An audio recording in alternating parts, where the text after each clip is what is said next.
WLTS TV, we are here with you in the NJSIAA quarterfinal round between the Lacey Lions and the Clearview Pioneers. Currently, pretty back and forth, wild start, more in the Clearview side. But before we get into all that, we're going to introduce ourselves. I'm Keith O'Neill, alongside me with his second game in a row. He's back for another big game, Jake Serrano. Jake, so far an interesting start for the Lions. They let up a 70-yard kick return to start the game, and now they're in a bit of trouble at their own side of the field. We're just going to see what the snap is real quick. Here's the rush on the QB spy and taken down just around the 5-yard line. So, Jake, what are your expectations for this game? Well, Keith, I didn't think it was going to start out like that, but this team's a heavy run team in Clearview Pioneers, and Lacey last week got blown out 35-0. 5 rushing touchdowns last week by Middletown South. Lacey's got to be able to control the run game and don't let it get ahead of themselves. We just saw now an offensive fumble by Lacey, giving it back to Clearview for a good amount of yards. So this game is very important. Lacey's the 3 seed, Clearview is the 6 seed. Another spy again towards the left side, and he's in for the touchdown. The Pioneers take a very quick 3 minutes into the game, a 6-0 lead over the Lions. That was Forrest Love on the rush. I did want to say, too, Keith, that the winner of this game will play either Hamilton or Shawnee next week, depending on who wins this one. So Clearview off to a hot start. They get the touchdown. Up 6-0 now. The special teams unit will come out for Clearview, but really tough start for the Lions. It all started on the kick return, the offensive fumble, like you said before. And I think an interesting formation here on the special team side. Only one guy on around where the offensive line would usually be. Now they're going into formation and forming themselves back. All right. So we apologize for the delayed start. A little bit of technical difficulties as the kick is up, and it is no good, wide left. I was going to say, Keith, usually when a team does something like that on special teams, they're either trying to see what, obviously in this case, the Lions are giving them and seeing if they can pull something off, or just trying to set up and see what they get and set up the motion. So Lions offense will go back onto the field after the costly fumble on that offensive side. That gave up the 6 points to Clearview, and that will only stay at 6 points after the missed extra kick. But both teams coming into this game 5-3. The Lions close out their season with a loss against Middletown South, 34-0 last game. So it's definitely something that the Lions are going to have to come back with. The run defense. Run defense was something that they could not. That was not anywhere near their X factor last game. They gave up 3 touchdowns that were over 20 yards, 2 of them being at least 40 yards. There was a 47-yard touchdown, 39-yard touchdown, and a 22-yard rushing touchdown. So the run defense, especially on the outside, has to improve dramatically this game, which so far it has haunted them in that first drive right there, both on the kickoff return and on the touchdown just recently. Yeah, Keith, this game is really important. It's going to determine who moves on in the playoff game. And there you go with a little trickery, and Lacey's able to recover there. Like a boat had it. Clearview understands the status of this game. They know they need to come out hot and try and win it because they know how strong Lacey is. So that little trickery right there, trying to get the ball back, seeing if they can capitalize on more points. Looked like Lacey an attempted onside kick, but a Bode was there with the A+ awareness as the Lions offense will step out onto the field after giving up the fumble and letting Clearview score. So the Lions on the edge, hanging on a thread to be playing their last game of the season. They're hoping to keep this 2021 season alive as a handoff up the middle and tackle down and past the 50-yard line for a gain of 5. Keith, there is good news here. We are 3-1 at home this year. The Lacey Lions are. So hopefully that gives them a little boost. Now, last year, the 2020 season, no playoffs for the NJSIAA. So the Lions could not enter the playoffs. But, however, They won their last playoff game back in 2019 and lost that year in the second round to Wall. But they have won a playoff game in recent years. They have not played Clearview, however, in recent years. Another handoff up the middle. That's Don Perrone, who's still trying to fight as he's getting pushed back, but he did get up to just around the first round marker. Yeah, Keith, since 2016, Lacey's 1-3 in the playoffs, with that only win coming in 2019. And importance, too, is Noah Bernardi played in that game his sophomore year. Yeah, sophomore year, yeah. So this is huge for the Lions. We've got experience for the Lacey Lions team, and let's see if it can prevail tonight. And not only Noah Bernardi, who, of course, was in that big spotlight as the quarterback, but Scotty Stevens also on that playoff team alongside of John Dodaro, who saw some varsity time as well. So the Lions are moving up into Clearview's side of the field. A jet sweep, left side of Bode, trying to get away, but tackled at the 42-yard line. So 7.5 to go of the first quarter, 6-0 lead in favor of Clearview. As the Lions offense looking to roll. Bernardi, solid year this year, 917 yards with 69 completions on 113 attempts, 10 touchdowns, 4 interceptions. So the touchdown to interception ratio has definitely gone in Bernardi's favor. But 2 costly interceptions that, you know, not I wouldn't say it is what lost them the game at all, but certainly something that wouldn't help them. As another handoff to Perrone up the middle, he's fighting for some more yardage as he gains just around 7. And Keith, Clearview's been on top of their game the past couple years, making the playoffs, with the exception of the COVID year. This would be the 3rd time in 3 years.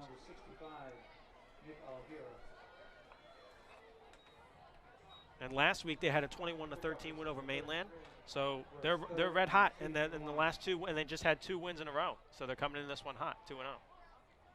Yeah, they ended the season on a 2-game win streak as another handoff up the middle. There gets the first down.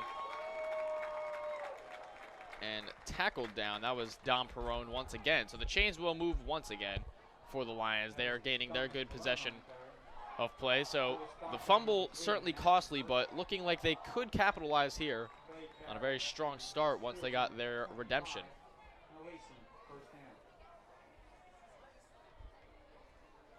Lions closing out their season on a 34-0 loss. Before that, they were on a 3-game win streak. We saw one of their key victories against Central Regional. Which that was contested. That was something to watch. If you haven't watched that, I would check that out. Well, certainly that was one of the best games I've called, especially against their cross-county rivals.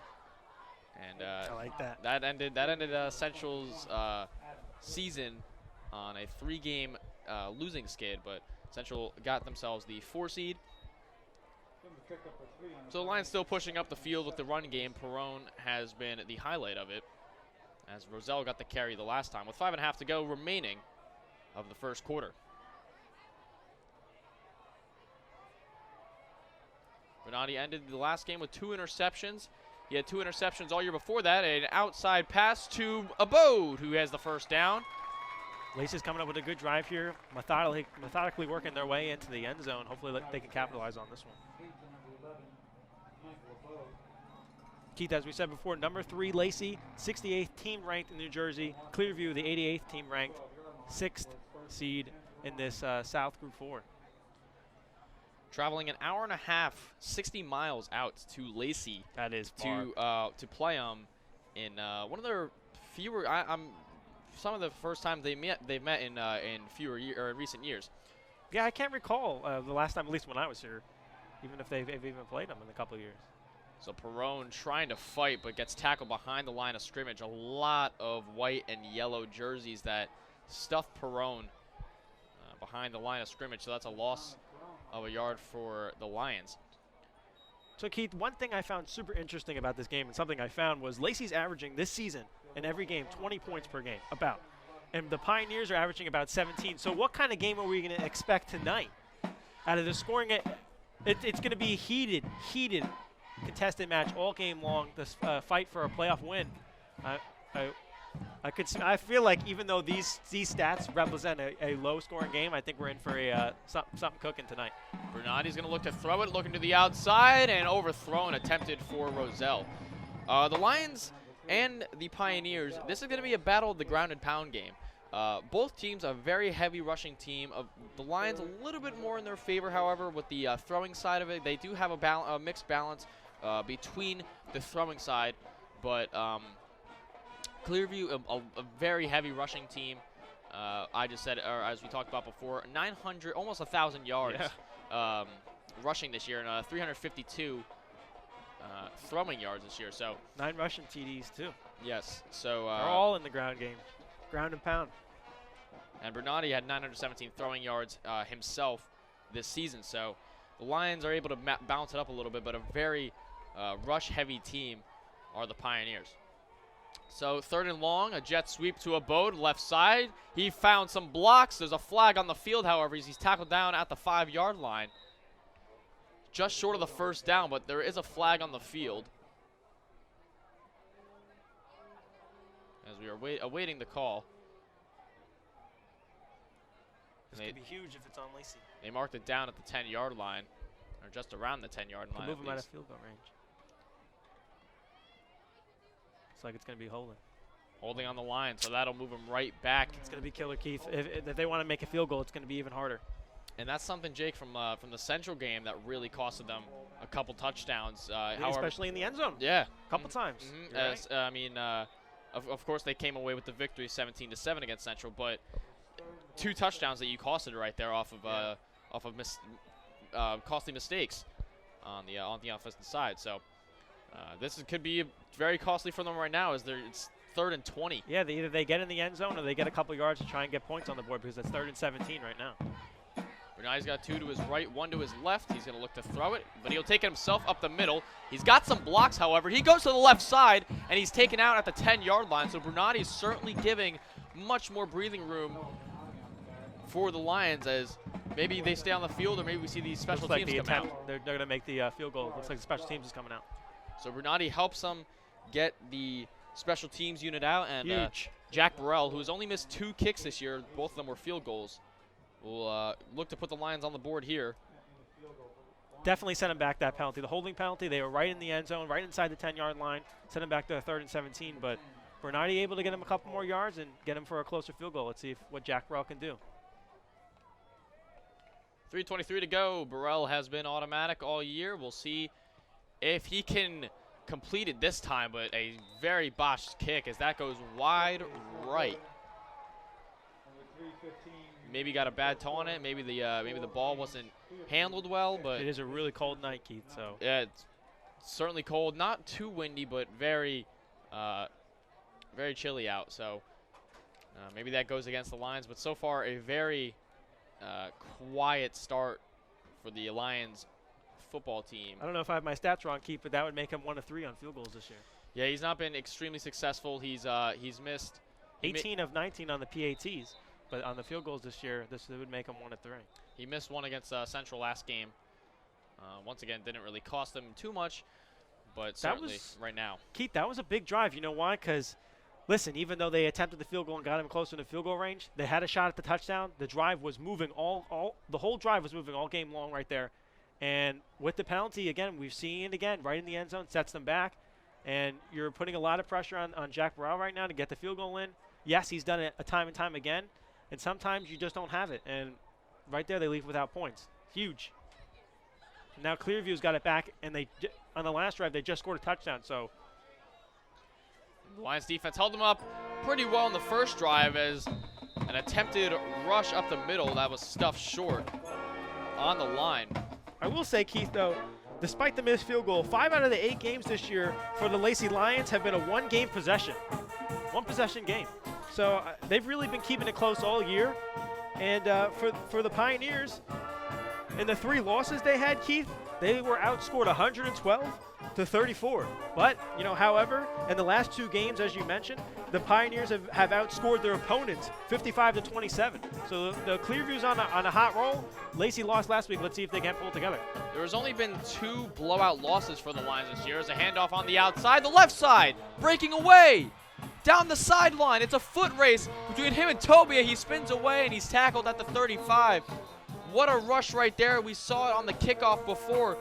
That's Bobby Counselor. He had 415 rushing yards this year as he zooms down the sideline and sets up Clearview for another successful attempted drive here. I can't imagine what's going through the Lions' heads right now, as last week they just gave up so many rushing yards. Here again, they just gave up two big plays on this drive and the last drive. So there's got to be a lot of things going through the minds of the Lions defense right now. So a little bit of deja vu from the kickoff, just around in this situation before. Instead, Clearview was up 5 yards more. Clearview goes again. Here's a handoff. And stuff behind the line of scrimmage. John Dodaro on the tackle alongside of Gaetano Demili. Just under 2 minutes remaining. Lions looking to stuff them short as Clearview in the Lions field, possession of the field. So the rushing game has been strong for Clearview, almost 1,000 yards, 991 rushing yards to be exact. So certainly something that, has been their strong suit this year. The passing game has not entirely been their biggest highlight, as a nice tackle, open field tackle right there by Andrew Tobia, able to trip up Counselor. So it's 3rd down and 10. They've been all over running the ball. I mean, if that's the philosophy of this Pioneers team, and they're going to stick to it. I can't imagine anything's going to different come out of this playoff game. So, I mean, if it's worked for you all season, I can't imagine they're going to change it now. Which is something Coach V used to do all the time with his successful backs. He stuck to that ground and pound game, or, if it ain't broke, don't fix it. That's the old that's the old saying. O'Mara's going to flip it. Nice catch by Counselor. He's able to get away, and he breaks away on the left side. And he's into the end zone for a touchdown. That's huge for Lacey, because it's really going to send him back late in the first quarter. He grabbed the ball with the one hand on the flip to him, and he was able to break away. Looked like there might have been holding on that. I saw that before. Drive on, I don't know who was Scotty that? Stevens. Scotty Stevens? Yeah, Scotty Stevens. Yeah, a little hold there. The refs didn't call it, but a good touchdown by Counselor. And Counselor, as you talked before the game, 83 carries, 415 yards, 4 touchdowns on the ground, not counting what he does in the air, receiving. He's just all over the place. 11 receptions, 143 yards, and a touchdown receiving. His all-purpose yards is 578 yards. He's just been a total monster for this Clearview team. And he's showing it here tonight, as he has a very, very much needed touchdown for Clearview to take a 12-0 lead, looking to make it 13 on the extra point, and it is good. So 13-0 in favor of Clearview. The Lions off to a really slow, struggling start. So with a heated ground game for this Clearview team, it's going to be it's going to be hard. Obviously, you're not going to be able to get sacks because they're not going to drop back and pass it. So what do you got to do? You got to create turnovers. So they got to get in there and punch the ball out, Keith. But what's the problem? They haven't created enough turnovers this season to prove to us that they can do it. I'm hoping tonight that they can show it out to us tonight, because that's what's going to be huge. Getting in there and punching that ball out and creating turnovers, because right now they're down 13-0 and they need the hell out of their offense bad.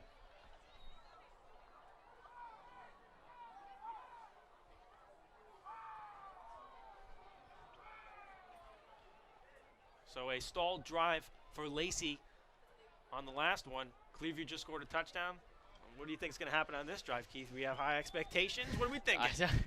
The Lions definitely have the weapons and the mindset to answer back, especially with the guy right behind them through the whole way, Coach V.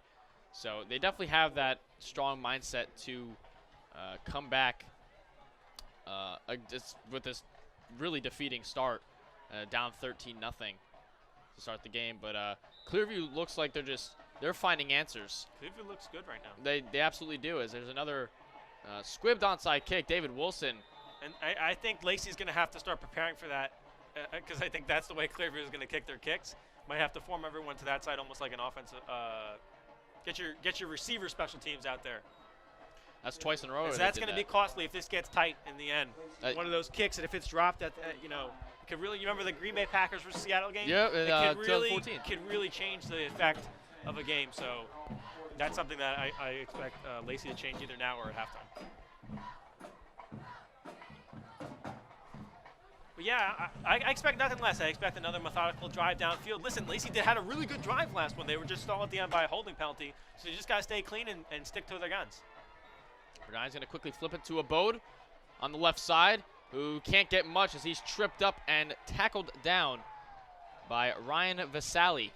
So we know what both teams are in the playoffs. We know what both teams are going to bring. Clearview is clearly going to run the ball. And Lacey, like we said earlier, they're a balanced team. They're in the short, quick passing game, and they're going to try and run this ball. So, it's really a battle of two teams that are out there with their strong philosophies, and we're going to see which one prevails tonight. So that'll wind the clock down to 0s as the Lions down 13-0 in the NJSIAA quarterfinal.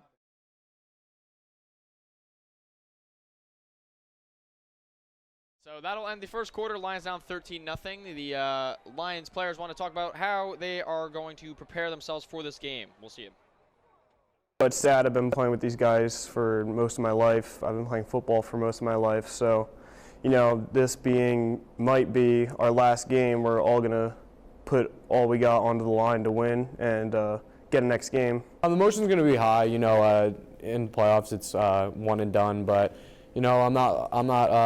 I don't want the season to end tomorrow. I want that state championship. I want that ring. So we're just going to come out. We're going to play as hard as we can. There's definitely a lot of emotion. I think it pushes everyone to play a little bit harder so we can get one more week together, maybe 2 more weeks, but you got to work on this week as it comes. I think it's definitely going to be an emotional game, but I think that'll help everyone play their hardest and put in everything that they have left.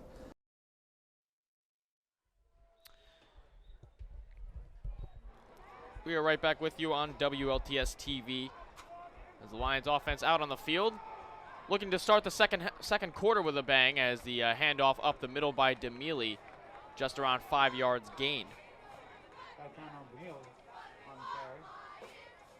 So 13-0 after the first quarter. The Lions desperately looking to fight back, answer back, and keep their season alive, which so far not looking great. I'm trying to see if I can't find the score from the Shawnee game. Yeah, I see you trying to find it. I couldn't find it before. I want to try and update the fans. Whichever team moves on. Right. Clearly, that's who they're going to play next week. So. There's the. But the ball's out, Keith. Yeah, the ball is out. I think the Pioneers recovered that. They're saying Pioneers ball. And the refs are pointing that way. Yeah, Pioneers get it right back. So 2 costly fumbles. That is. Oh man. And Coach Smith is down on the field right now. He's saying what's going on. The knee might have been down, but it is only clearly there's no. It's hard. There's no replays here. It's only going downhill so far for the Lions. That's their second fumble. The first one was in a costly spot. This time again at their own side of the field. So that is that's killer, Keith. Certainly not something that the Lions are looking to start off with in their quarterfinal game. So there is the trick play. Deep down the field, wide open is Counselor, and he got it! Only an end zone in front of him. Touchdown, Pioneers! He was wide open on the trick play all the way downfield. Easy touchdown for Clearview. Keith, that's got to be deflating for the Lions right now. Just to come off a fumble, another turnover, and for Clearview to go right down in less than 30 seconds and just hit him with a nail. Clearview couldn't have asked for a better start. Now up 19-0, and certainly the start that the Lions were not hoping for. Lacey's been dug a deep hole in this one, but it's not over, and they still have a lot of time to get back into it. It's just a matter of pulling yourself together, keeping your composure, because this team's got the talent. They're the 3rd seed. They know they can do it. It's just a matter of limiting turnovers, and let's get down, have a clean drive. So the extra point is good.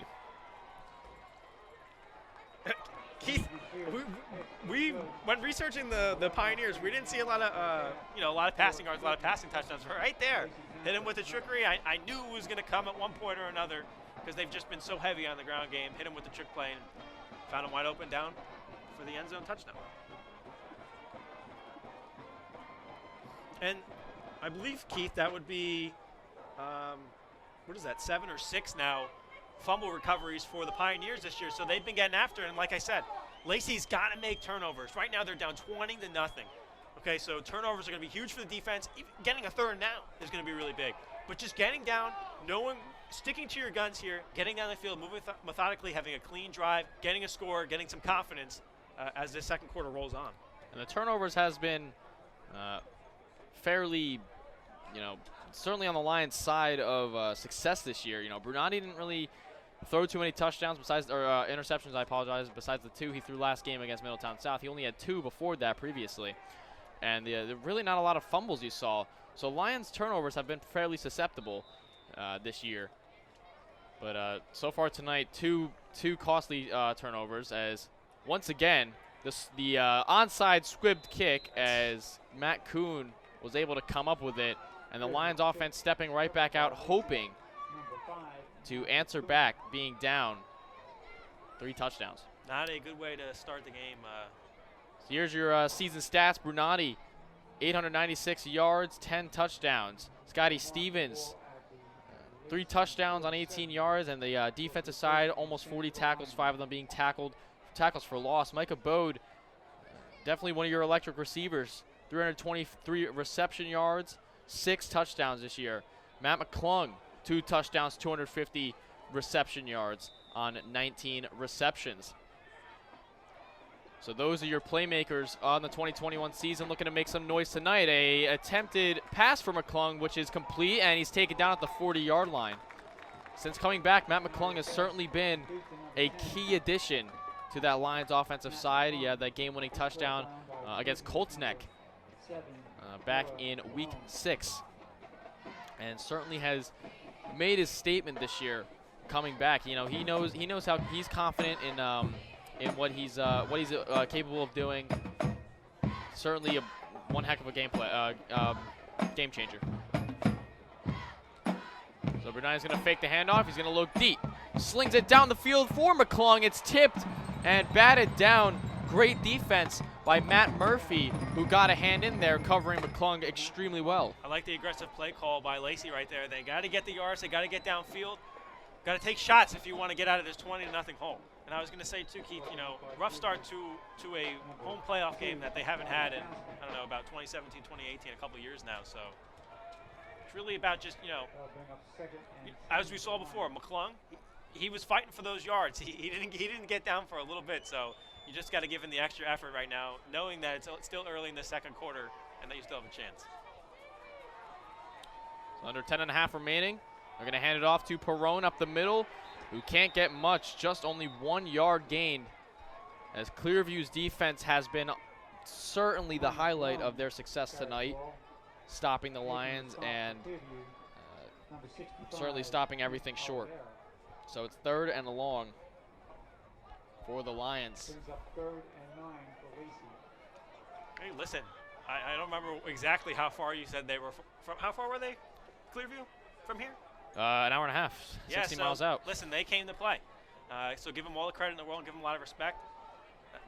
They definitely showed up through these first 2 quarters. I mean, 2 touchdowns in the first quarter and then 1 in this quarter.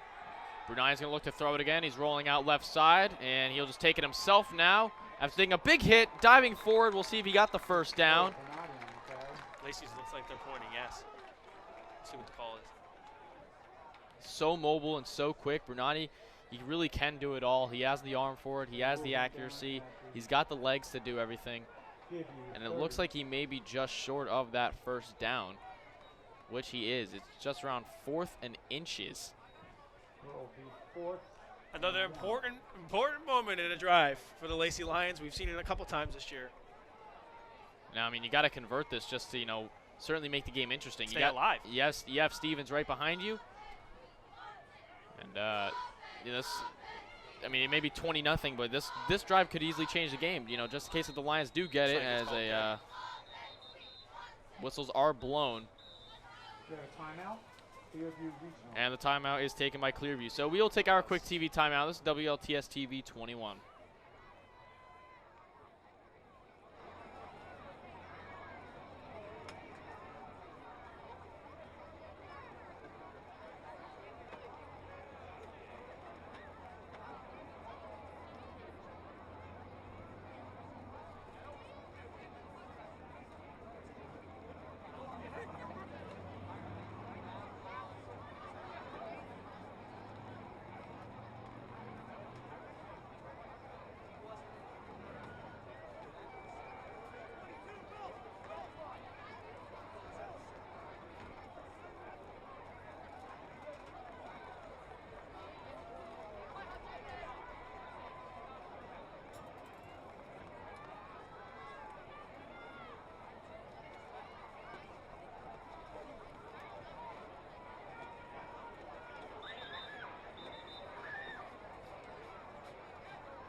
Right back with you on a certainly crucial play here by the Lions.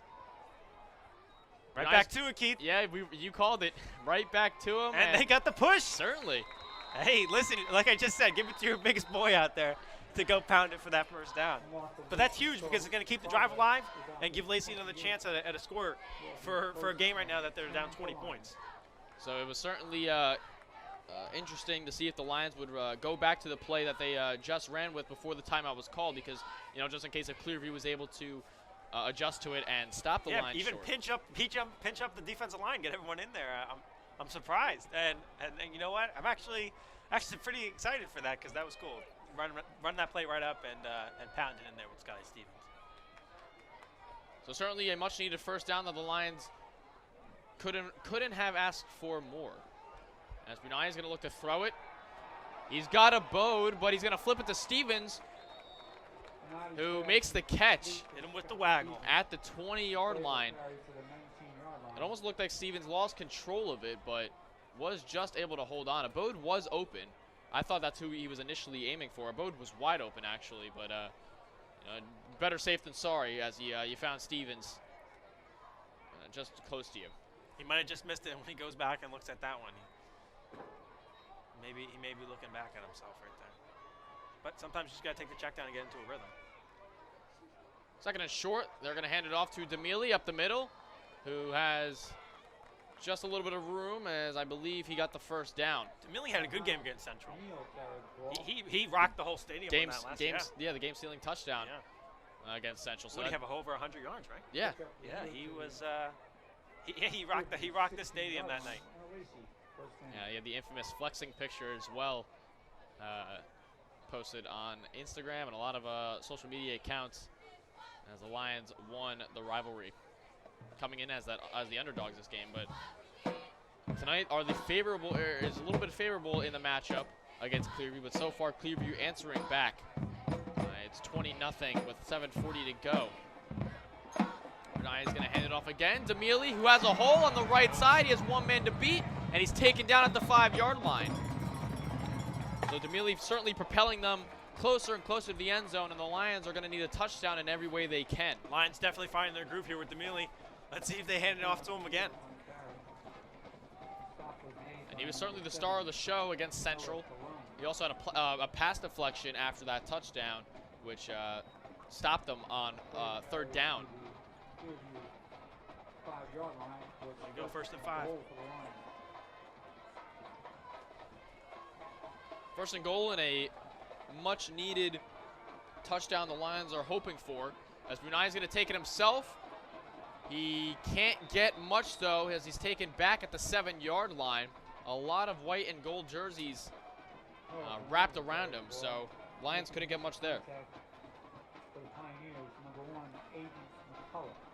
So maybe you start switching up a little bit, Jake. Obviously, the Lions are so run-heavy. They've thrown it a couple times, but maybe throwing a play-action play there. Maybe honestly, they've looked really good this drive, staying balanced and staying even keel with the play actions up the Mills, outside the Demili. I'm actually interested to see if they can't punch it in here after such success on this drive.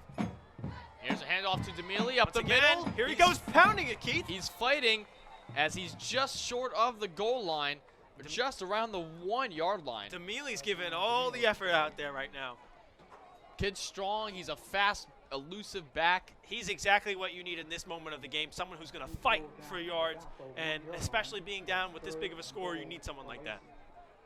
And look, they're going back to that same 4th and 1 formation. It's 3rd and 1. Yeah, look, see, Keith? I think a timeout was called, but they were ready to pound that right back in there. Yeah. You're calling it. You're like Tony Romo right now with this. Yeah, I feel like I can't imagine, though, that right now after that timeout, seeing that at least 3 times by Clearview, if Lacey goes and runs that again and Clearview can't get it, I'll be shocked. Yeah. That will just be massive effort and really just an all-out dogfight for the Lions if they can get that in. 3rd and 1 is going to be huge, and I wouldn't be surprised if they go for it on 4th down with how far they're down in this game, Keith. It was intended for Demili, who was in the end zone before the whistles stopped the entire play, but the Lions certainly hoping in every single possible way to get a touchdown here, because it's right here, right now. And it's now or never pretty much. Yeah, we'll cut it into a 2-possession game and make it a little easier for the Lions if they can get the ball back before half, but going into halftime. You know, with about 6 minutes left in the half. So Jake, before we go into that halftime, we're a little bit further away, but obviously defeatingly being down 20-0. What do you think V's message to these kids are? Listen, so there's going to be a couple things that I've noticed that they're going to have to change, especially on special teams like we talked about earlier. But stay consistent, stay on it. If they get a touchdown in this drive, it's going to give them massive confidence going into halftime. So that's going to build upon his message of staying within the game and keep pounding it and keep sticking to the philosophy. These kids aren't going to give up, and I expect the same from Coach V. So fairly different formation as Stevens is going to get it this time, and he's in for the touchdown. Lions are on the board with 6. So they pounded it with the big boy. Different formation there, Keith, but they gave it to him again, and Sky Stevens gives him the touchdown. That's huge. Going to cut it down to a 2-possession game if they can kick the PAT in. So the big dog gets the touchdown, his 4th of the year. He had a multi-touchdown game against Colts Neck as Burrell's going to go out for the extra point. He missed a field goal earlier this game, but the extra point is certainly good. So Lions much needed touchdown before the half ends. As you look at the different formation, yes, you had Stevens and you had Dodaro behind you, but Stevens finding that wide open hole, and certainly hopefully the Lions are able to build off of that, especially on the defensive side. The way I see that is a full house formation they use to call it.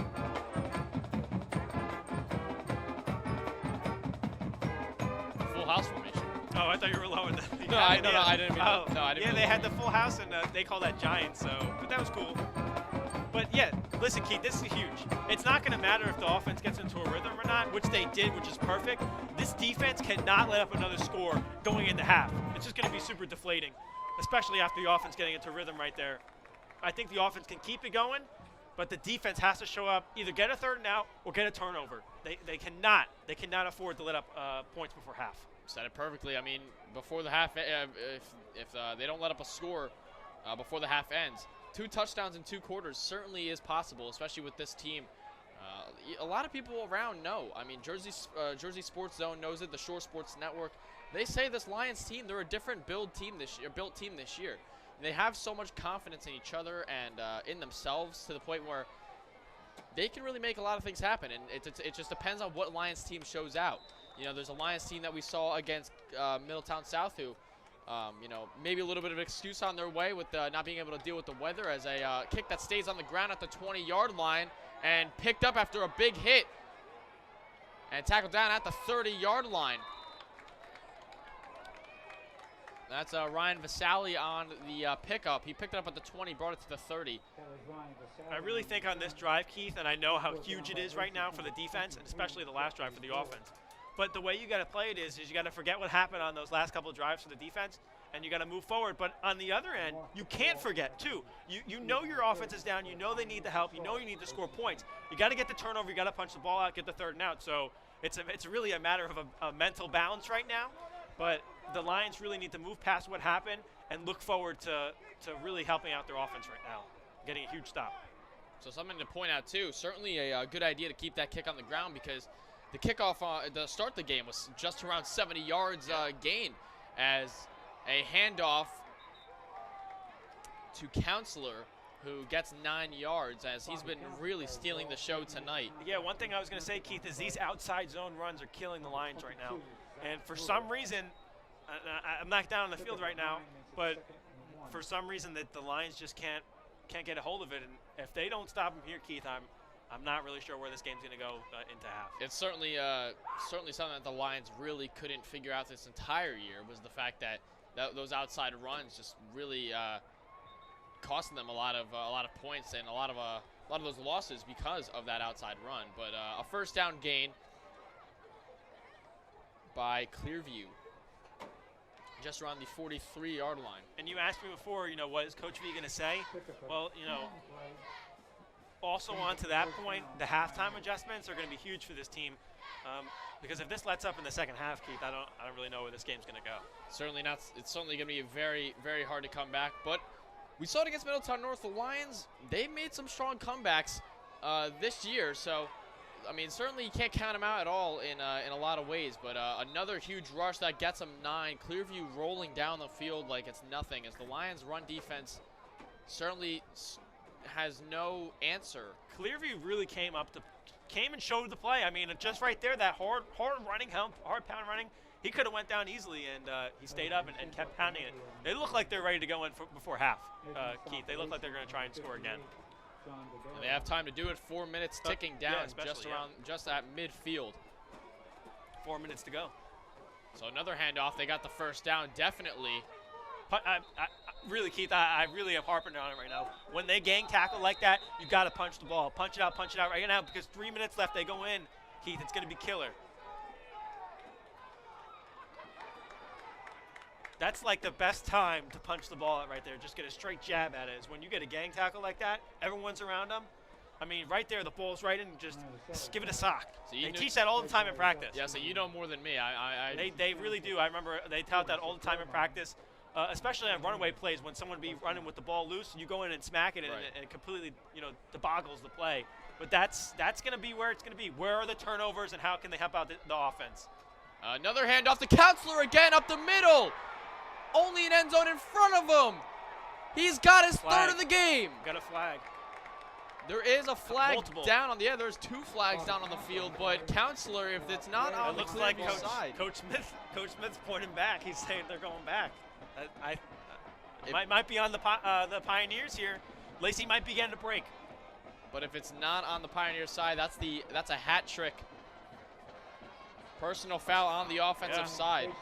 That's wow. Hey, listen. You know that the Pioneers are just going to pound it in. That was a huge run. That's going to be killer for the offense. Lacey's got to step it up here. I mean, just you felt everything fall out of your heart right there when that went down for the touchdown. You cannot let that happen, Keith. No, I can't let it happen to me. This setback is really going to be huge for Lacey. It's going to be huge for the Pioneers because they just had a touchdown. How deflating is that to get that taken away? We saw that against Central too when Central got pulled back. So how could this change the game? But if Lacey can't stop them in the run game, then it's not going to make a difference. So that's the second costly flag this game on both sides now.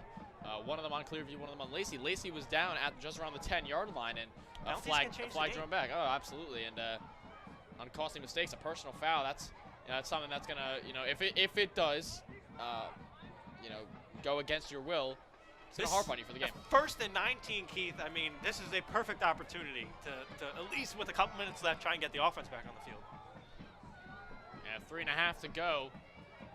So the big rush by by Counselor, I apologize. Oh, they did a short reverse. As they give it to him again, and Counselor breaks away again. And down at the 20. Bobby Counselor. So right there, Keith, they ran a motion in the back, like a jet sweep in the back. They faked it up the middle, and they ran and reversed it to the outside. And Clearview is just clearly eating up this Lions defense right now, and there seems to be no answer. And so forget the penalty, Keith. They're right back where they started. And that's just phenomenal coaching right there. I mean, what a play call, and put some more closer to the end zone for more success. That was a really good play. They hit him with the motion in the back. They faked it up the middle, and they hit the reverse and hit him on the outside. And again, the same side, and it's just eating them up. I mean, they had an interesting formation. I mean, it looked like almost like a triangle formation behind the line. I think that's called a diamond. A diamond. Okay. Mm-hmm. Yeah, I mean, and the motion's going to be killer. You know why? The motion's going to tell you who you're going to hand the ball off to. So if that linebacker is going to pull and they pull someone off to the other side, then you got one less defender on that side. So it's going to tell you which way you're going to go.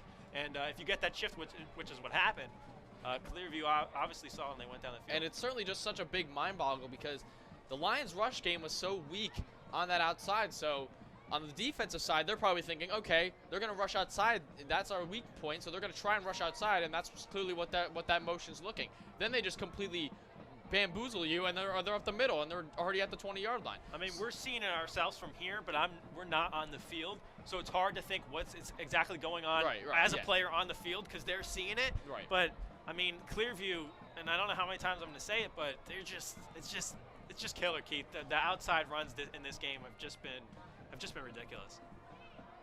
Bobby Counselor stealing the spotlight tonight. The all-around player of the year, I would think, for that team. I mean, he's just been, when I read the stat line, his name popped out to me like 5 times. He has 2 touchdowns tonight. He's going to get the ball flipped to him again as he broke away from a tackle and he's down at the 8-yard line. Bobby Counselor is insane. He had a good block coming out to the left side. They were going to hit that left side again on the outside with that toss. He cuts it back in and he gets it for more yards than he would have gotten before. So he's got good vision as a back, really good. He looks like he's pretty elusive out there. He had 72 yards on 5 carries and a touchdown last game in their victory against Mainland. But Counselor Shirley this year has been something that will be never forgotten in Clearview history. Here they go up the middle. Oh no, they're trying to hit the outside. Hey, everything works for them right now. That's Forrest Love who got the carry on that one. You know what's so hard, and people don't really, I'm sure people recognize it, but you know, I don't think they really think about it. In high school football, it's hard. You don't get, like in the NFL and stuff, you don't get replays on your tablet. Right, yeah. You don't get to look at that. You got your coaches up in the booth telling you what's going on down on the field from above, and you have to try and make that happen in the halftime adjustments. So Love again up the middle as he's down at the 4-yard line. And Clearview threatening again. Unless I'm absolutely wrong on that and they do have it, because I know Coach Bush is out there filming, but I know for a fact that they have the tablets up top and they come down and they send it. Yeah. I don't know if they have them on the field or not. I don't want to be be like I'm 100% accurate on that, but yeah, it's a lot hard. Obviously, it's definitely harder to find that kind of stuff, and especially for the refs too. They don't have replays out there, so it's really a different game. Whether it's the penalties or a touchdown review, it just whatever's called on the field, whatever's called on the field. Love trying to break into the end zone as he stops short. Hey, huge goal line stance right here. Quarter line's 4th down. 4th down, Keith. They're at the 2-yard line, so not a lot of breathing room. And I think they're going to go for it. Unless, I can't exactly see who they subbed in, but they didn't obviously bring in the whole special teams. I think they're going to go for it here. 4th and 1. 1 yard to go. They can pound it in, really put a nail in the coffin for Lacey. Huge goal line stance, Keith. Here we go. As a timeout will be taken. Oh, man. So Clearview takes their last timeout of the half. They'll get their 3 back the next half. But I don't want to be the one to say it. I don't think it's entirely the right thing to say, but I don't think it's, but I mean, as of right now, obviously it's a playoff game. Right. You're up 27. You don't have much to lose. So, I mean, being up this much early in the game, going for it on 4th and 1's not even your worst idea. I mean, you're right next to the end zone, and you don't have too much to lose right now. Well, listen, Keith, it's 4th and 1. You just made it all the way down there. This whole drive you've been eating Lacey up with these outside zones, these reverses, these inside run game. I mean, you've just been hounding them all game long. So for you to go on 4th and 1, you have a lot of confidence in your offense, and the way this game is going, you have a lot of confidence in your defense. You could put this game away or put it even further away with this touchdown right here before half and put a blow into Lacey's plans. So I absolutely see exactly why they're going to go for it right here, especially it's 1 yard to go and the way they've been pounding it. But Lacey stopped them 3 times here. It's really important that they make this goal line stance right now. Exactly. Whatever happens here is the narrative of the game. As the ball is loose, just around the end zone. Oh, wait, no, it's not. He's in for the touchdown. I thought the ball was loose. That's Quinn O'Mara, who walks in. I really thought they had him, Keith. I mean, he got stuck behind the line, and somehow he slid it through. I thought the ball was loose. I heard a lot of the crowd on our side screaming. I thought the ball was loose, and there was a lot of jerseys kind of scuffling around looking for the ball. That's what I initially thought, but now this game slowly going out of reach, 26-7 in the first half. The special teams unit will stay out. They've been doing this little interesting formation a couple times with the special teams out, but I've seen that a couple times in my football career. I can't really fully explain it, but I think it's just a setup. If they have something there, then they can take it. But I've seen that plenty of times. I just don't. I've never ran it myself, so I don't fully understand it. But at least from my understanding, it's the setup to see what Lacey's going to give you. But oh my gosh, Keith, we really got to get a replay on that. I mean, Wow. There They it is had right him right behind. Look at that. Just they sent it to me. They knew. I mean, they had him right behind the line. He slid it in, man. Oh, man, Keith. There's just nothing you can really say. Yeah, you're No. just kind of breathless right now. You're speechless. Clearview certainly came to play. I mean, to be fair, though, I mean, not even to be fair, but, like, both teams have no idea how each other play. They didn't, I mean, in recent years, they haven't played each other. These are inexperienced teams against each Clearview other. obviously did their film work. Absolutely, and I'm sure Lacey did too, but the play calling tonight is something I haven't even seen in the games I've called. So just there's a different mentality right now with the Clearview side, and Lions are gonna have to, figure out a way to just boom out 4 touchdowns in the next half. Keith, they came in this game, the 3rd seed, off a loss, off of 5 rushing touchdowns, over 300 yards given up. Okay, Clearview was on a roll, 2-game winning streak. Lacey now faces a, 4 possession game right now. So to lay down and sit down right now is not an option. No. This is a playoff game. It's huge. It's in your home stadium. I would like to see right here if Lacey can't, with 50-something odd seconds, try and hit a 2-minute offense and get some points on the board and roll off into halftime and maybe catch Clearview sleeping and really give them a punch in the mouth and really get it going. I mean, So a fairly normal kick we finally see from Clearview. Tobia bobbles it, but trying to fight and get up in the field, but that's down at the 35-yard line. And what I mean by that, Keith, is like, catch him off guard. You got to hit him with the haymaker, come off strong in the second half. Otherwise, coming off flat's not going to do anything for you. But this is huge. Where they go on this with 46 seconds left and how they come out of halftime is. Neither they come out with that. They either come out with that 2-minute offense, or you just see them wind down the clock with a little bit of rush game. But Bernardi has 2 to his left, 1 to his right. He's going to look to throw it. 2-minute offense. And he's going to flip it to Perrone. Screen game. Perrone fighting some more. He's down at the 45. I don't know how many timeouts they have, but they got to try and stay out of bounds. Lions have all 3. Okay, so they got to try. They got to. Hey, Bernardi can sling it. Yeah, he can. I've seen him do it. And in this, they run 2-minute offense at the end of every practice. So listen, they know what they're doing. They have you'll see Coach Smith doing down whatever he's doing down there with his hand signals and stuff. But they've practiced for this moment right here. Coming into this game, Keith, I didn't think it was going to be like this. I thought this would be a shootout. I really thought. Well, I thought it was going to be close, but yeah, shootout. Yeah, same. Shootout on the run game though, because I thought Lacey might have had that honed in a little more, but clearly something's not clicking. And that's why the halftime is going to be so important to them. And you really can't figure. I mean, you can't really figure out what is not clicking for them. Whether it just be they don't have an answer for Clearview, or if it's just something outside of that distracting them. Ryan's going to look to sling it, looking deep, up the middle. It's McClung who's got it on the left side, That's down huge. at the 38-yard line. They got to move. They're rushing for it. No timeout is taken. No time to waste, Keith. However, the time stops for the chains. Yeah, that's and Brunei's going to spike it down. That's so helpful, especially in college. Right, yeah. The NFL, you don't get that. So the clock stops for the chains to move, and Brunati spikes it down, however. But a beautifully placed throw by Brunati, certainly with a lot of pressure on him, coming from his blind side. Keith, let me ask you a question. If Lacey's able to capitalize with 25 seconds left, even if they kick a field goal, there's not enough time left and they get a touchdown, you think they try and implement this 2-minute offense to the next? Because they're running it pretty well right now. It's certainly moving the chains up and grinding the gears a little bit, but I know Coach Smith always wants to implement it into the offense and really get it going. Brunei's looking to throw it deep, intended for McClung, and it's deflected away on a great coverage. Yeah, beautifully covered play right there by Chase Winston. Really good coverage. Yeah, I'm just interested to see if Lacey might mix it up in the second half. We'll see what they come out with. But besides that pass, they've been looking good. 19 seconds left. Any points would help them right now. Yeah, I mean, the touchdown's a touchdown. Bring it a little closer. The touchdown's a touchdown, and points are points. That's right. You just got to get something on the board just to, certainly spice things up a little bit. But you count by 20.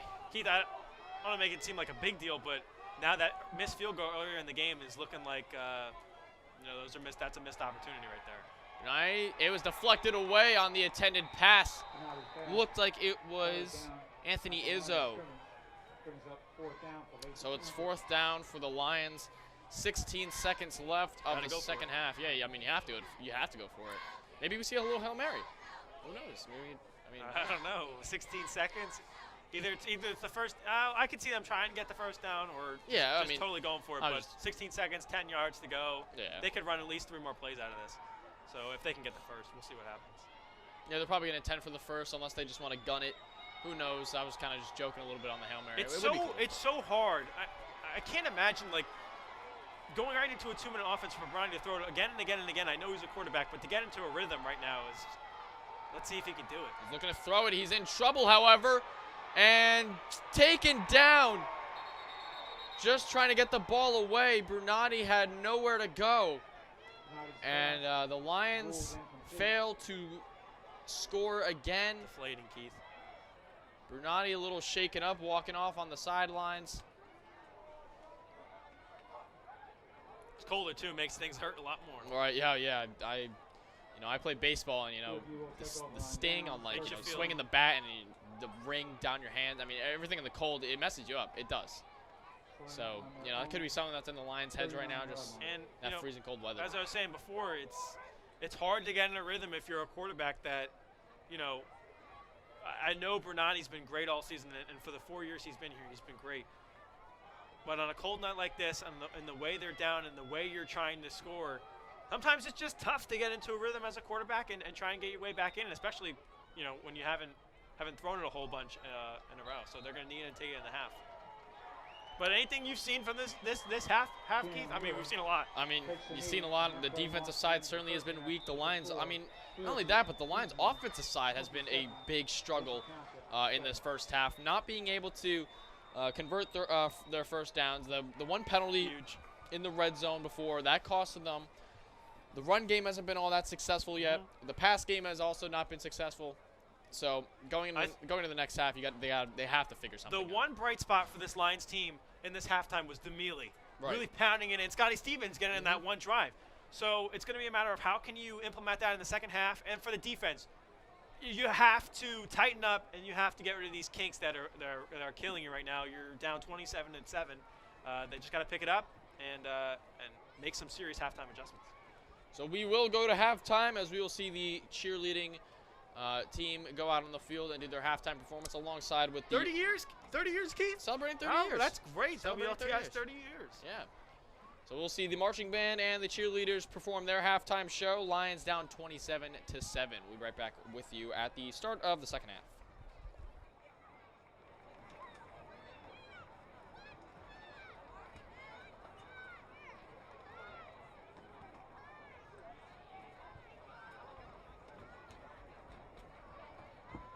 And now presenting your 2021 Lacey Township Varsity Cheerleaders.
Please welcome your 2021 Lacey Township High School Marching Lions.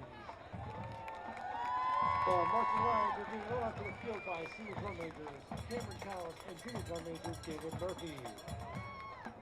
Section leaders in the band include flute section leader Zoe Madalena, clarinet section leader Dylan Zizro, saxophone section leader Martin Tui, high brass section leader Melina Piper, low brass section leader Eddie Luciello, drumline section leader Shea Wallace, pit section leaders Rebecca Downing and Julia Svoda, and color guard captains Lindsay Grande, Kaylee Feeney, and Celia Santazero. The band is under the direction of band director Mr. Chris Montague, assistant director and visual designer Mr. Jeremy Lighty, assistant director and percussion instructor Mr. Michael Baglio, assistant director Mr. Joseph Brasso. Our color guard director is Ms. Beth Laramie, and our pin arranger is Mr. Brett Laramie. Tonight, the Marching Lions will be presenting their 2021 field show, Road Trip Radio, featuring the songs Higher Ground, Creek, and Umbrella Beach.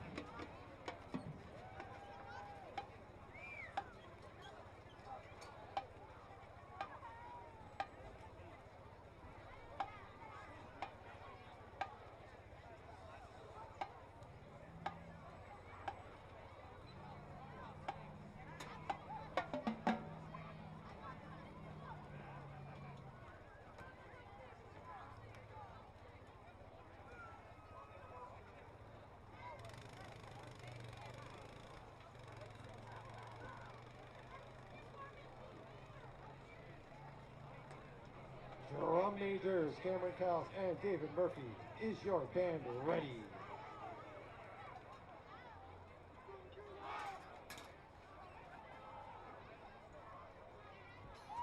The Lacey Township High School Marching Lions, the field is yours for your halftime performance.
So the first half was certainly one for Clearview to remember, as they're up 27-7 going into the start of the second half. Jake, what have you seen from the first half? So clearly, the Lions had to fix up that outside zone for the defense. They need to tighten up, and they need to get some turnovers, Keith. Listen, this team was in it in the beginning. The offense, first of all, we saw a stifled drive. There was the holding penalty on that first drive really set them back. They missed a field goal, missed opportunity. They were shut out in their second possession. The third possession was able to get down. Or they had that fumble on the second one. Yeah. And then on the end, they were able to push it out and get 7 points. So you got to replicate that drive, but it's not going to matter if this defense can't stop them. So it didn't matter that Clearview had that penalty that set them back. What was it, a personal foul that set them back? Yep. And Immediately answered back. Keith, it's really all gonna be dependent on the defense and then what the offense can bring to it. We've seen them get in a rhythm before. It's just the defense we haven't seen it tonight. So a kick that goes right to Roselle's. The second half is underway as he's down at the 43-yard line. And a little bit of altercation between Dom Terracone and a couple others. Yeah, I missed that altercation because I'm freezing and putting on my coat. Oh, it's cold, man. See, when you look away from the game for 1 second, something happens. Something happens. Yeah, something happens. But yeah, it's very cold. It's 42 degrees out here in Lenoka Harbor, New Jersey. I'm telling you, Keith, the hits out there, it makes it a lot harder to play when it's super cold out there. It's probably a lot of the some of the reasons why the Lions aren't. Well, listen, you can't put on your winter coat out there well, and go obviously, running the ball. right. So getting hit right in your open kneecap when you go down on the ground is just so killer. Or like a helmet-to-helmet collide. I mean, that's probably just pain. I don't even want to experience. Now you know more than me on that stuff. But you're freezing out there if you're one of these guys. If you don't have hand warmers in your pocket or short sleeves and shorts on. They're dressed like they're going to the beach. You can't do that. I mean, I've never been able to do that in a game. Like I think I wore a hoodie one time to practice, but it's so hard to put all that stuff on and mobilize yourself. Right. You know? Right. Second and mid. Brunei's going to look to throw it. He's got McClung, who has to fall onto it. Caught it. But just short of the first down, but McClung able to get 2 hands onto it. So the Lions just short of the first down. Listen, Keith, we said it before, but for the Lions, they're going to have to forget what happened in the first half. Okay, the offense has got to go down, get a touchdown, get them a little closer in this game. And the defense has got to step it up. Got to step it up. Has and if to. they can get a turnover or a 3 now, it's going to be huge. And I mean, but they can't let time of possession get away from them on defense. And I mean, against the run game, not like especially against the run game, only against the run game, which has been exactly what has been going on tonight. Has been what's going on tonight for Clearview is they've been abusing the run game. Bobby Counselor has been the highlight of it. As a handoff to Demili, who can't get the first down, tripped up behind the line of scrimmage and can't get anything. 4th down, here we go. So he doesn't gain nor lose anything, but certainly a huge stop.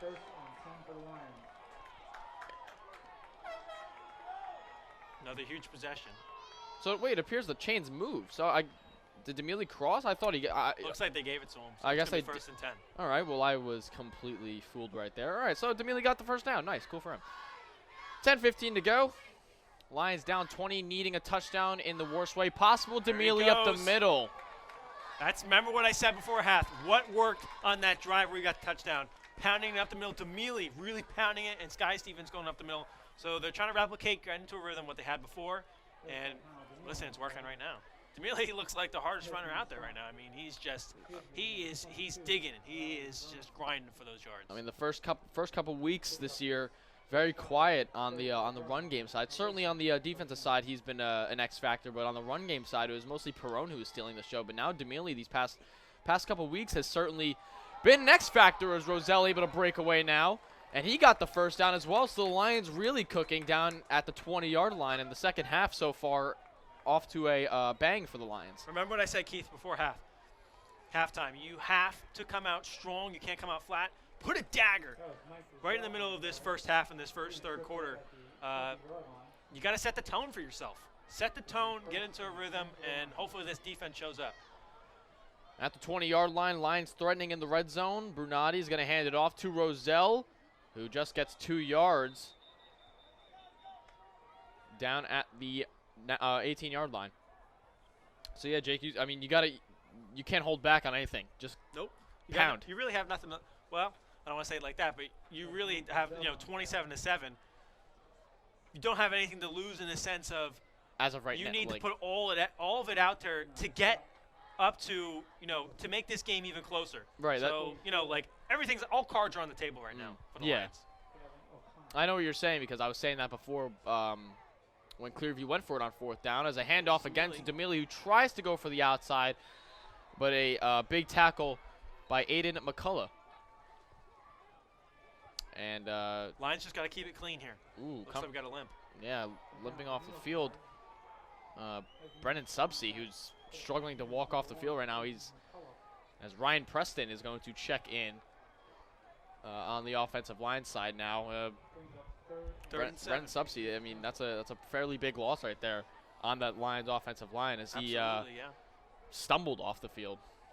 We got a 3rd and 7 here, Keith, So Ryan Preston checks in. in the red zone too. Brunati with 2 to his left, and he has Demili behind him. He's going to look to throw it. He's going to flip it. Demili can't get a hand on it. They had the screen, they had it set up. Yeah. Just Demili right just- through the hands of Demili. Maybe wasn't turned around, or maybe just I don't know. Probably just wasn't able. They set it up perfectly. They had the outside rush coming in. They dug in the defensive line, slid him out, and it just went right through his hands, Keith. There they go. 4th and 7. So I mean, they're going to go for it as of now. Like you were saying before, not that they don't have anything to lose, but as of now in this situation, Everything's on the table. yeah, You're everything's down on the table, 27-7. right? So Brunati's going to have 2 to his left. He's got Stevens around on the offensive line for him. Brunati's going to look to throw it. Has some coverage, but now has to scramble away. Brunati on the right side, still trying to fight for the first down. I don't know if he got it, Keith. It was a really good effort. We'll see if he has these down at the 10-yard line. They're bringing the chains out. Yeah, he's close. He's close or he's there. From where the ref is standing, it looks like he may be just short. I thought I thought he was signaling to bring the chains out. That's Oh, yeah. no. Yeah, Are they coming now? Yeah, chains are coming out, I believe. Unless the ref on that side is saying, hold it there. Now they're coming out. Okay. Here they come. Ref's confusing us a little bit, but we'll see if Brunati got the first down. It's very, very close. Man, oh man. Maybe that's why you need now I don't know in the NFL if there's chains on both sides of the field. We'll see. I think there is. I think there is too, but Ooh, It's looks like just the Lions on it. got it. Lions got the first down, a much needed first down. Hey, look at that. I often think, how do you place the ball down at the exact point of where you stop Right. and measure it? Hey, listen, the Lions able to get it. Looks like they're getting hyped over there. That's good. That's really good for the Lions. It's a confidence builder. And now with a new set of downs, let's see if the Lions can punch it in. And hey, what a play by Brunati as well. Yeah. In no man's land. He had 2 rushing from behind him, and he was able to get away, find that hole, got the first down. Right. Lions And he was threatening. getting pulled down as he was running. Oh, yeah. Yeah, the extra effort. Like I said before, the extra effort and the way you're going to grind it out is really how you're going to get points on the board. So Lions threatening in red zone position just around the 10-yard line, just at the 10-yard line, actually. 7:40 to go here in the third. So Demili behind him. He has been running extremely well tonight. Maybe we see him get the ball again as Abode's in motion. Abode got the jet sweep. Abode has some blocks as well, trying to get pushed in. Still fighting, but down at the 3-yard line. So, Keith, it's going to get – this is where it gets tough in the red zone, is when you're short yardage inside the 5 or the 3-yard line and there's not a lot to call and there's not a lot to play, okay? You're so limited on what you can do because you're just so short of space. So, the Lions on 2nd and 4, they got to punch it in, and they really need all the effort out of each one of their guys right now. Under 7 minutes to play. The Lions. Full house. Yeah. He's going to hand it off to Stevens up the middle. He's trying to get pushed in, and he's in. A much-needed touchdown. Stevens, 2nd of the game. The monster pulls it in again for the 2nd touchdown of the game. Scotty Stevens, his 2nd of the game. 2nd multi-touchdown game this year. And certainly anything that can get you closer. The drive the Lions needed. in order to come into this second half, come in and lay a strike right down early in this half. Really huge. You said it perfectly. Just got a pound, and you have to score immediately. You have to answer back immediately. You know, I said it's hard to call a lot of plays and then side the 3, but when you got a big truck back there like that running the ball, so it Burrell sure gives you a lot of confidence. Burrell with the extra point, and that makes it a 2-possession game now, however. A 27-14 lead in favor of Clearview. The Lions and Look at that effort, Keith. Oh, I mean, the line pushed them, and Stevens able to get away from where everyone was and walked right in with no pressure at all. So we've seen it twice now. Okay, the way the offense was able to move down the field, we know they can do it. They got that 4th down. I mean, they just moved all the way. They really, they got a rhythm there. Okay, so we've seen them do it. The defense really just needs to bring that same energy out that the offense has. That same effort, that same energy. Plug up the holes. You know they're going to run the ball. And let's see if the Lions can't capitalize on defense. The defense has only been successful twice on not allowing any points on the board, but they're 2 for 6 on that defensive side for not letting anything up. So very unsuccessful tonight, but looking to definitely come back and make some sort of statement in the second half, which the touchdown right there, much needed.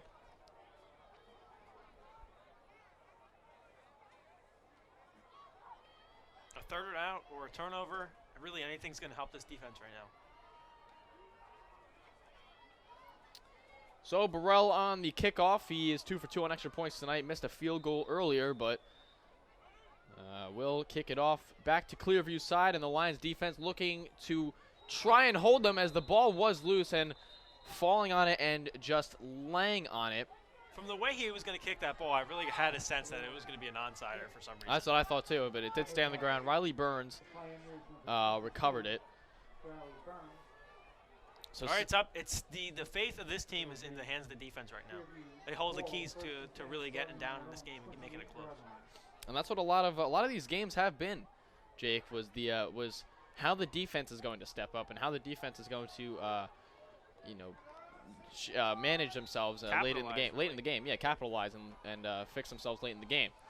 Again, with that same reverse we saw earlier. And Bobby Counselor stuffed. Lions plugged it up that time. Oh, no.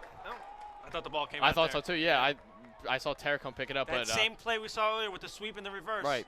And Lions plugged it up that time. I think that was the was it the play that they scored and then they got called back with the penalty? No, I believe that was after the penalty, and then they went down to about the 2-yard line. Yeah, right. Okay, yeah, right. All right. It was around that sequence of plays, but yes. But that's a good sign for the defense right now if they can keep that up. Big tackle for loss. There's around 3 blue jerseys on that tackle, but they need to repeat that for the next two drives. 6 minutes to go, and ticking. And a flag's out and the false start. This is good so far for the Lions. Good start to the half.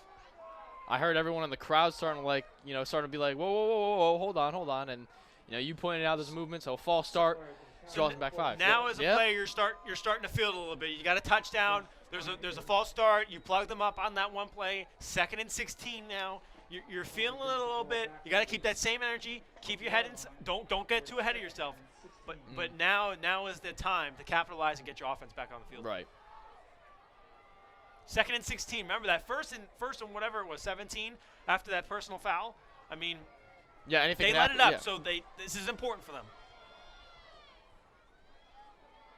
He's gonna fake the handoff. He's gonna roll out to the right side and complete. And down just around the 34-yard line. A nice catch by Counselor to inch them closer, but it's 3rd and 5. With the way this running game has been going all game, I think the Lions are happy that they had that short pass to him. Quinn O'Mara, that was the second time we've seen him throw. And actually, what was on that trick play? Yeah, right, yeah. It was the trick play was the first time, so he's 2 for 2 on the completion side tonight. Both of them to Bobby Counselor. So 3rd and 4. Okay, Keith. 5 minutes remaining in the 3rd quarter. O'Mara is going to look to run it. That's not O'Mara. I apologize. He got the Tackle. first down, and he's still going, getting away from some tackles. That's O'Brien Brown, who got away from the Lions defense and found the wide open outside hole. And that outside run game and the outside run game is something that the Lions have really struggled against tonight and all season. They had him in the grasp, Keith. Just a couple missed tackles right there that let him break away.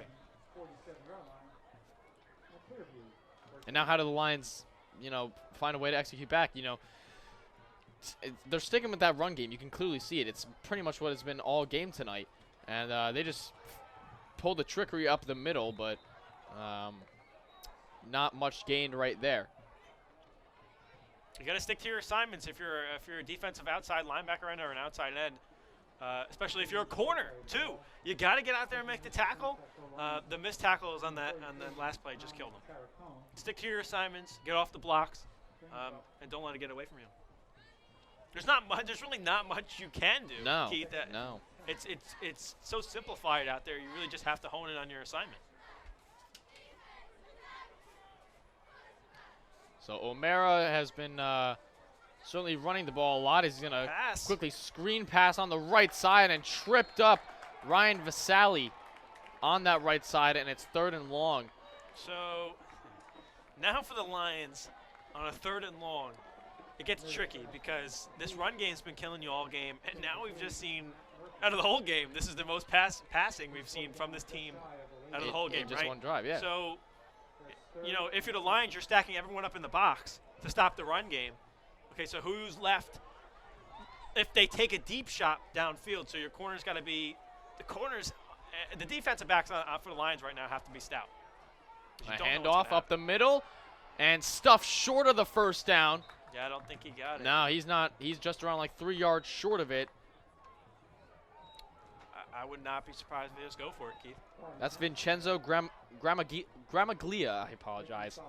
I would have a lot of confidence if I was Clearview in your offense right now, and that's why they're going to go for it. With the way they've been playing all game. Yeah, 4th and short. They're still up by a 2-touchdown margin, so. I don't think have we seen a punt all game? No, we have not. We have not seen a punt at all from either team. We have not. Here So they he's go. going to flip it to the outside. Oh, fumble, Counselor Keith. loses it.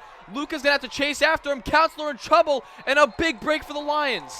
Huge mistake for the Pioneers right there. Self-inflicted. We've seen it a couple times from both teams, but the Pioneers right there looked like they might have hit something on the outside. A miscommunication, a fumble by the Pioneers gets Lions defense out. A turnover that was self-inflicted, but much needed for the Lions. A rare sight from Counselor. He has been certainly the highlight of tonight's headline. And I can only imagine that there's a lot of breathing room right now for that defense because I had a feeling that drive was going to go a different way. so now the Lions. This is the Lions' chance to flip it around. Right, and this is the Lions' offensive chance right here. They only had 2 successful drives as Perron looks like he had a little stumble right there, but is taken down after a gain of nothing. Made a weird, interesting movement right there. So 2nd down after a gain of nothing. We're coming up on a 2-minute mark in the 3rd quarter. The time's ticking, so it's important that they make this a one-possession game right now. I would hope if I was the Lions to get down there before the quarter ends. You're gonna this late in the game, you're gonna see a lot of those mixed plays to the point where I like some play actions, and I mean we've seen the jet sweep a lot this year, but Abo's gonna get it this time. This is gonna be a long 3rd down. It will be. So 3rd and 7, but you're probably gonna see a lot of switched up plays, and maybe some deep shots we can see, maybe some more play actions, or just running it up the gut with Demili, who has been certainly. Is Demili out there right now? I believe Perron is out there. No, Demili's on the sideline. I see him on the sideline, so Demili's not out there. So, Perron's still a great back as well. Perron's a quick kid. He's an elusive kid. So, get Perron some of those touches, and he'll do some things as well with the ball. Here we go. 3rd and 7. Gotta make it close. I wouldn't be. They haven't punted all game, so they'll probably go down 4th down if they don't make it. He's going to hand it off to Perron up the middle, who can't get much. The ball looks the like ball it came out is again. loose. Oh, man, Keith. And Clearview gets it right back. That's tough. Perron looks like he's coming off limping, too. Yeah, it looks like the right ankle. He's trying to keep some weight off. But Clearview gets the ball right back after not being able to convert before in this quarter. It's hard to keep energy momentum when something like that happens. It's just gonna switch. Yeah. It switches because now the Pioneers get it right back, and So we've seen what they done on the first turnover too. They ran that trick play for that touchdown. that's the third fumble of the game for the Lions as Counselor gets swallowed up behind the line of scrimmage right there. That's Patrick Luca on the tackle. Defense has got it. That's what they have to do. They have to get after and get them off the field. Give the offense another chance. Now, once again, I'm no guy who wants to make any sort of prediction or anything, but maybe on that defensive side, since it's such a rush-heavy offense for the Pioneers, maybe we see a lot more blitzing, or just you got to figure something out on that, just around that defensive line. You cannot overrun your assignment, so they'll probably stack the box. But like I was saying before, with those couple passes, could get weary. So a handoff up the middle.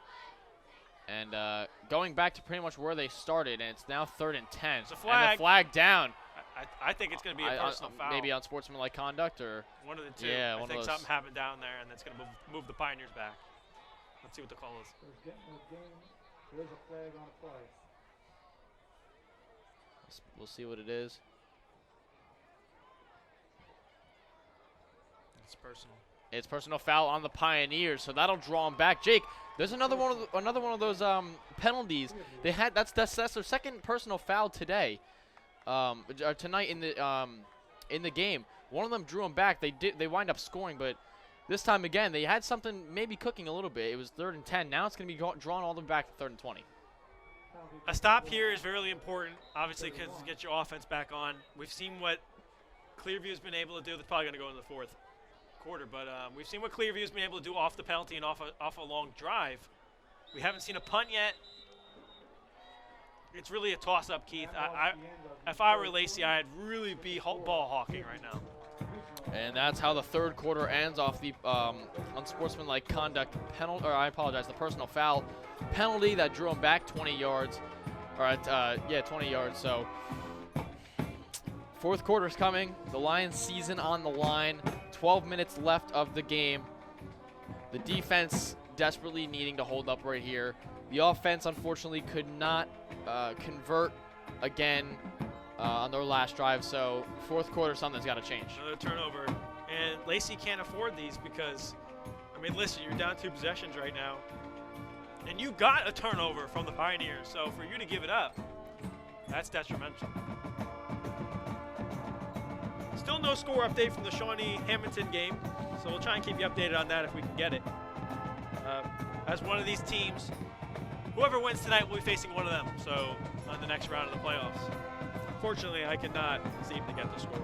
The Lions are certainly going to need some sort of boost to see that next round because they are down 2 touchdowns late in the game. Obviously we're not going to reflect back on anything and kind of match anything, but Middletown North, they were down 2 touchdowns in the 4th quarter, trying to make something happen this quarter.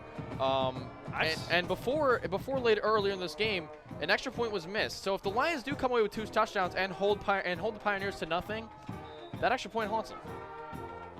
But O'Mara and the offense are back out. O'Mara's going to look to throw it. Looking to that left side, looking way deep, and intercepted by a Bode. There's the turnover you were talking about. Ball hawking, that's what I was talking about before. They don't pass it a lot, but when they do, listen, the Lions got after it here. Another momentum shift. You got to capitalize. You got a lot of time in the 4th quarter, but it's winding down, Keith. It's going to close out, like you said, against Middletown North. They were able to nail it out. I've seen a lot of different games accumulate a lot of different things. The 4th quarter is when a lot of magic happens. This is the Lions' time to shine, and let's see who comes out and can be a hero. That looked like a Bode was the receiver right there. He didn't have to move. He just jumped right in the air and caught it. So a Bode with the interception. Much needed right there if the Lions want to try and fight their way back. Looks like they're going to go into a 2-minute offense. Brunei's going to look to throw it. He's going to look fairly deep, but now he's going to try and go for McClung. He was trying to hit a Bode. On the left. Yeah, he was trying to hit a Bode, but a Bode was covered well.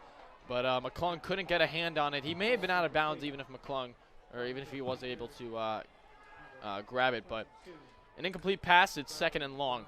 The Lions in the first quarter or the second quarter ran a really nice play action. Remember to McClung. It was to McClung, yes. Downfield. He was boat was open. open. He was covered. Yeah, right. And the boat was Right. open. Let's see if they can get back to that one.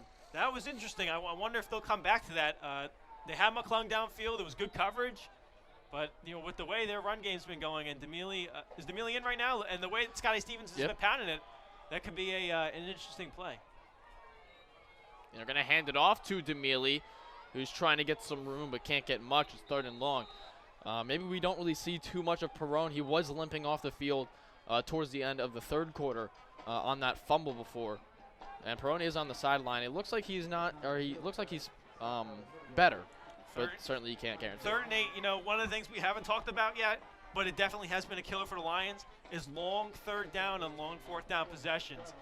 Not being able to get a good first down, 2nd and short, not being able to capitalize on short yardage, just been hounding them all game. 3rd and long, Lions needing to convert. Brunati in trouble. Oh, and he's taken down on a huge hit. He's just blindsided. Oh, what a hit by Matt Murphy. Brunati did not see it coming. It looks like there is a flag on the field, however. Bernardi's shaking up a little bit. Yeah, I mean, he was hit hard. And, Jake, you said it before, I mean, getting tackled, especially in this cold weather, that hard of a hit? Not only that, and when you don't feel it coming and it's a blindside like that, it hurts a lot more. When you see it coming and you're able to roll up and you're able to feel the pressure, he didn't feel it. No, you he could didn't see he there, wasn't looking. He came off the side, screaming off the side, and he got sacked right there. And you could tell that. There's a personal foul on the defense, however. Wow. Uh-oh. I think that's going to give him the first down, no? I'm honestly not sure, but I think they're going to get a new set of downs. That's the 3rd personal foul on the Pioneers this game. And if it's a first down for the Lions, I'm not entirely sure if it is or isn't. I really don't know. That's something they're that moving the chains. that's a first down. Keep that same energy from him, and I'd keep giving it to him. And Demille has set up Stevens for that goal line success, which Stevens is that goal line guy. I mean, he's literally the refrigerator. Did you see what the personal foul was on? No, I was looking at who made the big sack, and I didn't even see anything. Play but action. Brunati's gonna look to roll out. He's in trouble though, and he's tripped up. He had a couple guys open downfield. Yep, but not able to get away in the open field. So Brunati once again in trouble. That's going to draw him all the way back to the 50-yard line for his 2nd and long. This really feels like, each time the Lions can capitalize, they're just set back further and further. And that's just great transitioning and awareness by that Pioneers defense. The Lions went 3 and out. They got the interception. Getting held back now. I mean, if that flag wasn't called, Brunati got just swarmed and completely stuffed with the big sack as the quick flip to Demille, who can't get anything. The problem now becomes for the Lions is because they run a lot of twin sets. So you're only getting 2 wide receivers out there, so you don't have a lot of receivers in a sense to go out and catch the ball. We've seen a couple times on the play actions they'd be a little double team back there, and in a sense like this you need to move down the field, so passing in a sense is going to be your best option to get the fastest way down there, especially in the 3rd and 18 like this. So what kind of options are they going to have, because they don't run a lot of spread game as we saw the Pioneers did a couple times. So it's going to be interesting to see who we can get it down to. They got 3 wide receivers set out right now, so they're changing it up a little bit. They got their little 2-minute offense out there. They run a lot of short screen games, so. All depends on how the line holds up, as Brunati has been in trouble all game. He's going to look to sling it, and McClung can't get hands on it. He stepped up perfectly in the pocket, and McClung just couldn't reel it in. They had him there. That was a first down, Jake. I mean, because McClung had some separation. Not only that, I think McClung had a lot of green grass in front of him. If he could have cut it maybe to the 20 or inside the 15. So certainly a bit of a momentum killer right there. McClung couldn't get the 2 hands on it. Maybe the cold kind of reflected that. Kind of hurts.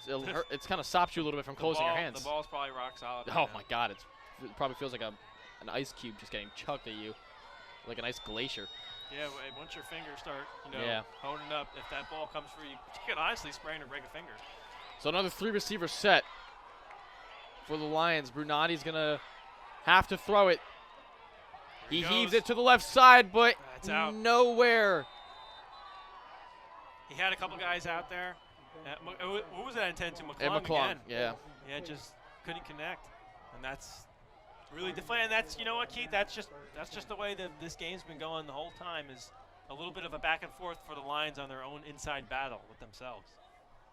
So while we wait for the offense and the defense to get themselves ready, we'd like to thank the WLTS crew for putting together this possible final game, football game of the 2021 season. We could not have done it at all without every single person who has contributed all their time and valiant effort into doing these games. Jake, I thank you for coming out at a fairly last minute.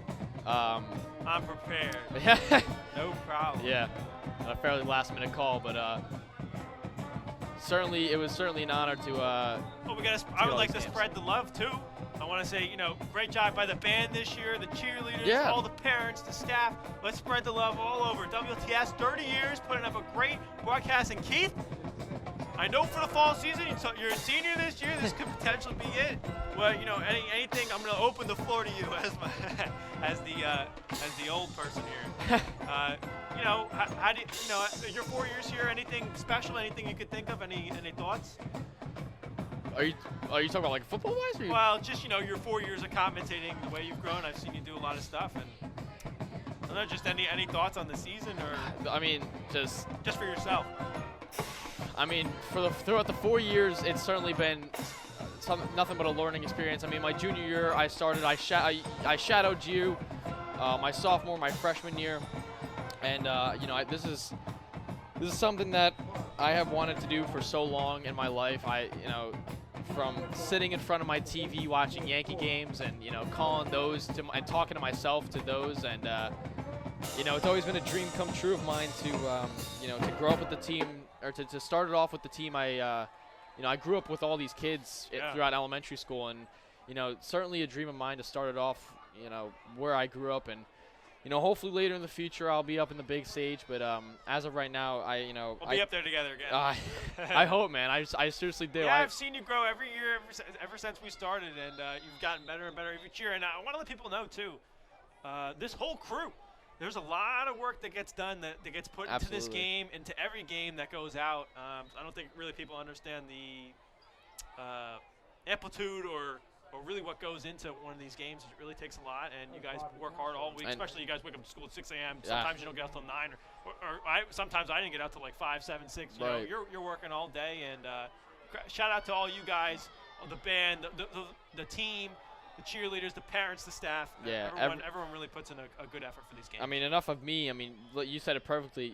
Certainly give credit to where credit is due to the production and behind everything. As a big tackle behind the line of scrimmage, Scotty Stevens and Dom Terracone. So, Keith, shifting away from our emotional side, our inspirational part, and we want to make sure we obviously thank everybody, but the defense in this half, it's really been a weird shift for the Lions. The offense hasn't got that one touchdown to really give a strike in the beginning of the third, but ever since then, I mean, the Lions defense has been able to hold up. Yeah, it's really been a change, but the offense just can't. What a shift!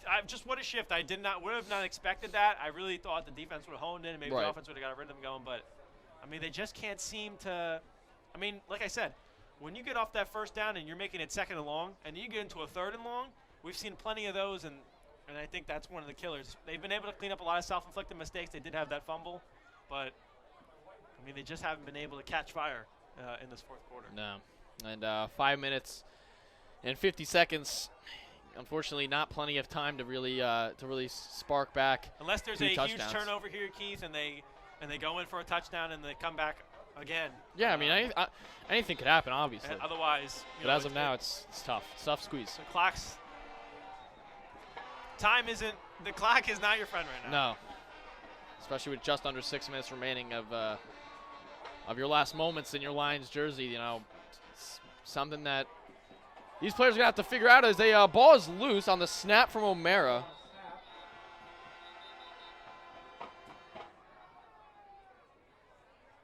was going to say, maybe that's the turnover I was talking about. Yeah, but O'Mara just held on. But Yeah, Keith, if this is it, you got to go off the field, and you got to walk off with some pride. And you have to walk off knowing you gave 110% out.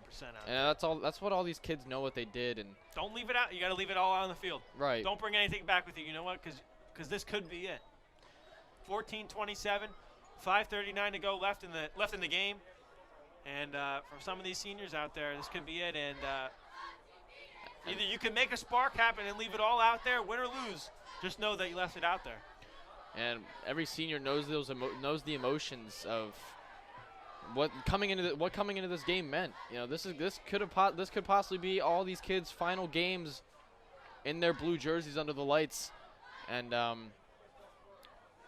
it's certainly emotional for a lot of them, even for me to see these kids, just the amount of work that all of them have put in and the amount of effort.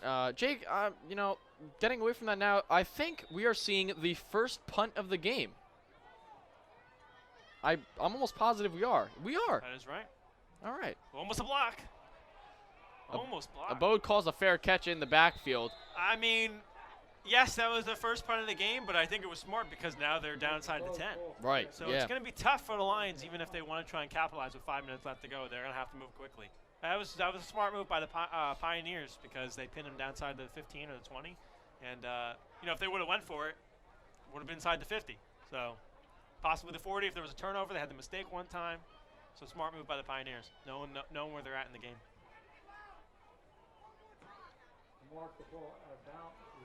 It's going to be a long drive unless they can get some big plays, big chunk plays out of this. It's going to take certainly a lot. And they're going out with that 3 wide receiver set again. Right. So maybe we see Brunati sling it a lot more in this fourth quarter. He's going to do it. A slant pass. Nice catch by McClung. Off the fingertips. Certainly making up for those last 2 grabs. You got to speed it up. Yeah, you got to speed it up. So the clock's still ticking. The first down was converted, certainly. That's good. That's good for McClung. They had that one misconnection, that drop. Good for him to get a catch.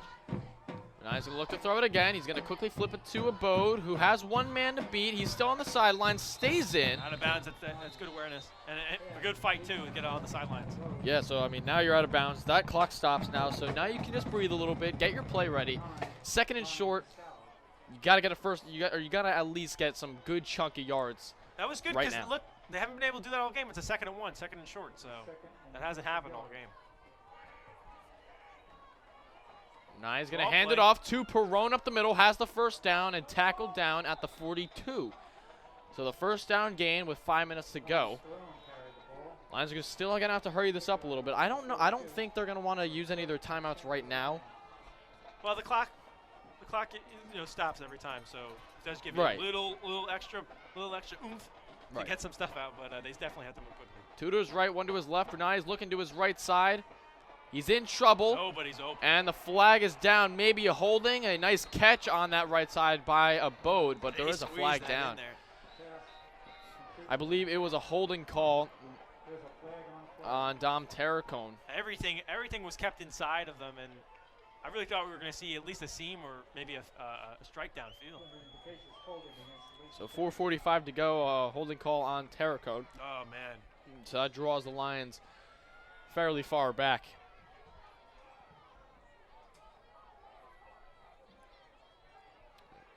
Drops him down just around the 24-yard line, and the first down marker at the what looks like the Pioneers 48.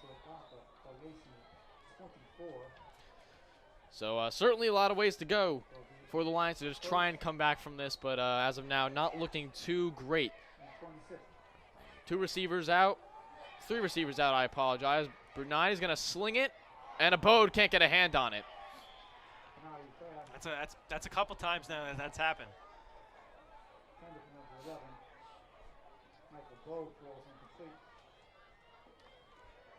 With the way they're backed up right now, 4:40 left to go. Yeah, certainly not. 2nd and 26. Certainly not going in the Lions' favor this fourth quarter, and just throughout the entire game. However, props to the defense, though. I mean, not a single score given up in this second half. As the quick flip to McClung, trying to get away. 3 jerseys surrounding him and down.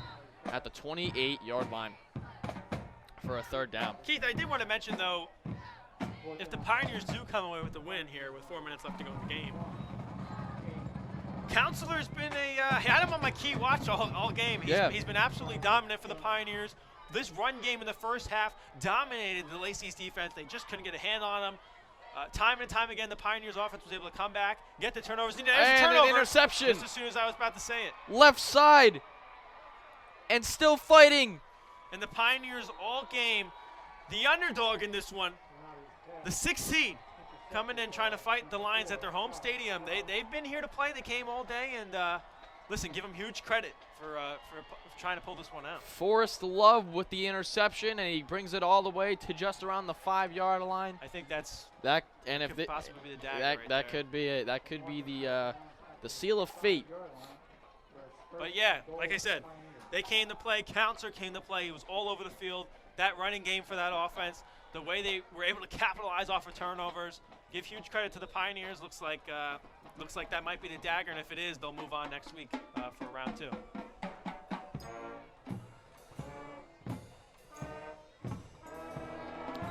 And for the Lions too, Keith, you've been watching the games all season. Right. You've been here all season. I have not.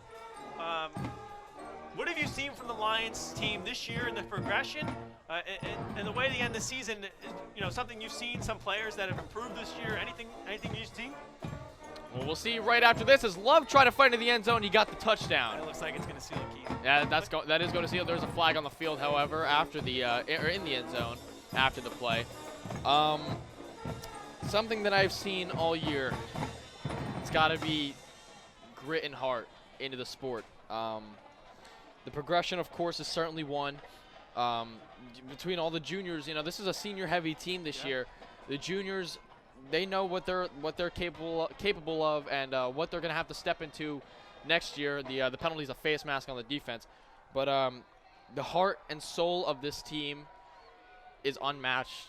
Not a single player on this team played for themselves. They all played for each other.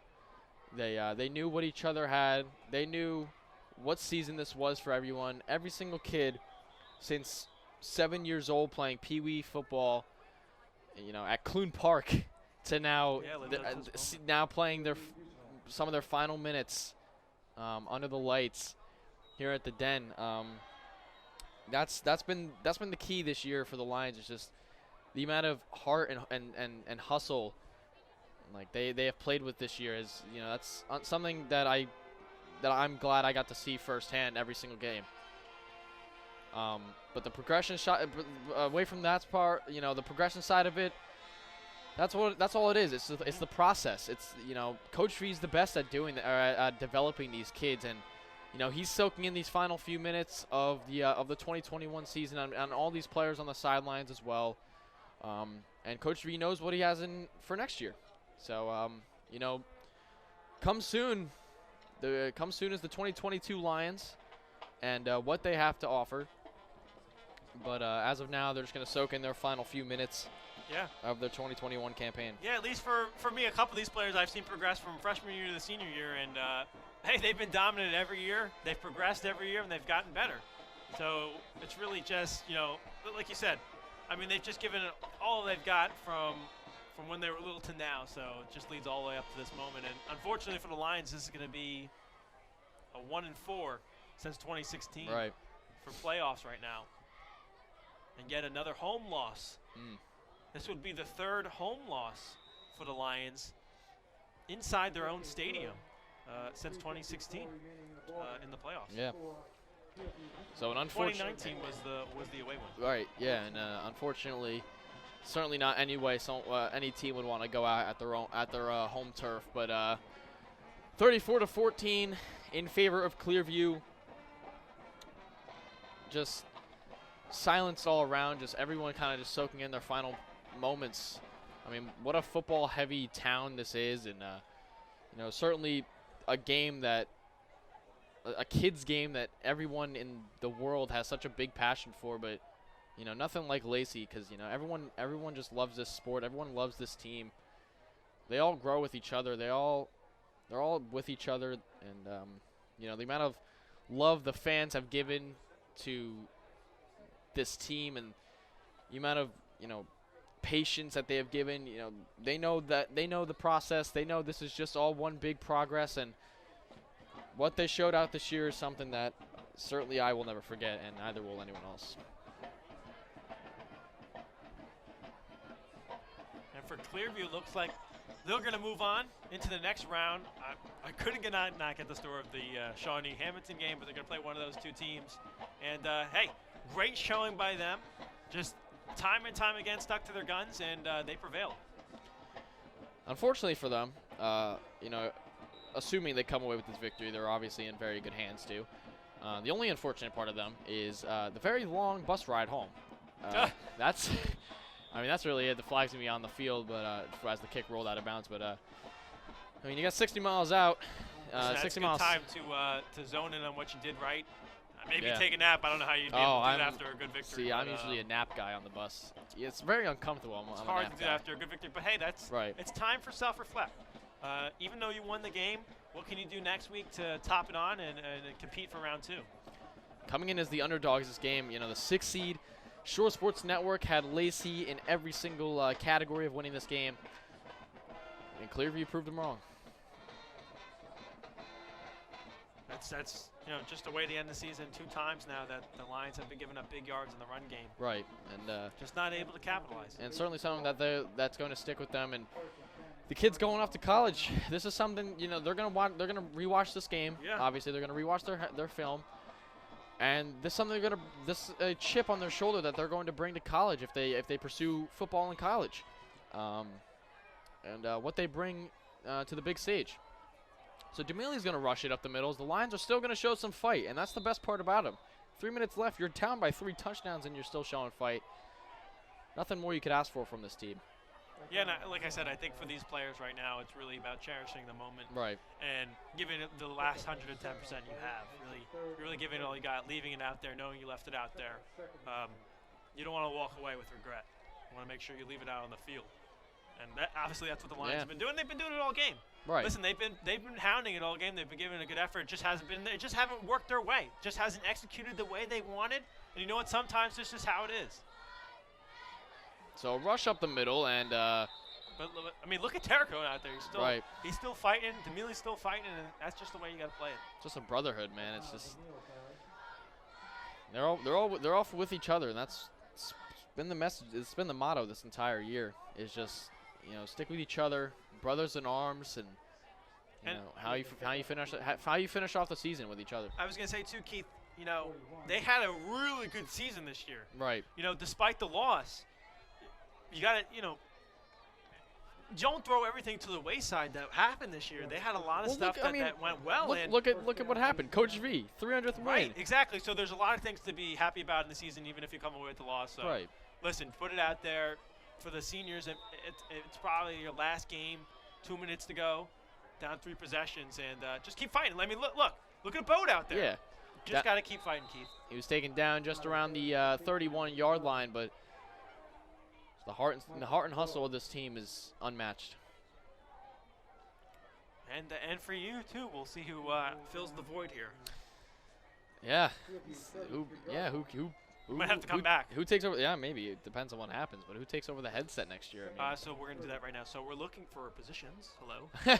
Please, please, if you are interested and you want to talk to me, I guess. But Lions are still gonna keep fighting as the handoff of the middle. John Dodaro gets a carry. Look at him, he's still fighting too. Yeah, that's what I'm talking about. Hey, hand it to him again. Yeah. They were talking about that. They were saying, they're going to switch things up a little bit. Dodaro's fast, and he's powerful, strong kid. So, he's going to... He plays tight end as well. Yeah. Yeah. And so he's got the muscle for it, and he's certainly got the speed for it as well. So, I remember my freshman year or my sophomore year, I forget, it was the last game, and they started throwing everybody in. I think they put Matt Miranda in, who was the tight end. They put him in fullback and let him run in. That was cool. So right. I remember all that. He's going to screen pass it to a Bode on the right side, who's still trying to fight just short of the first down. With 1:45 to go.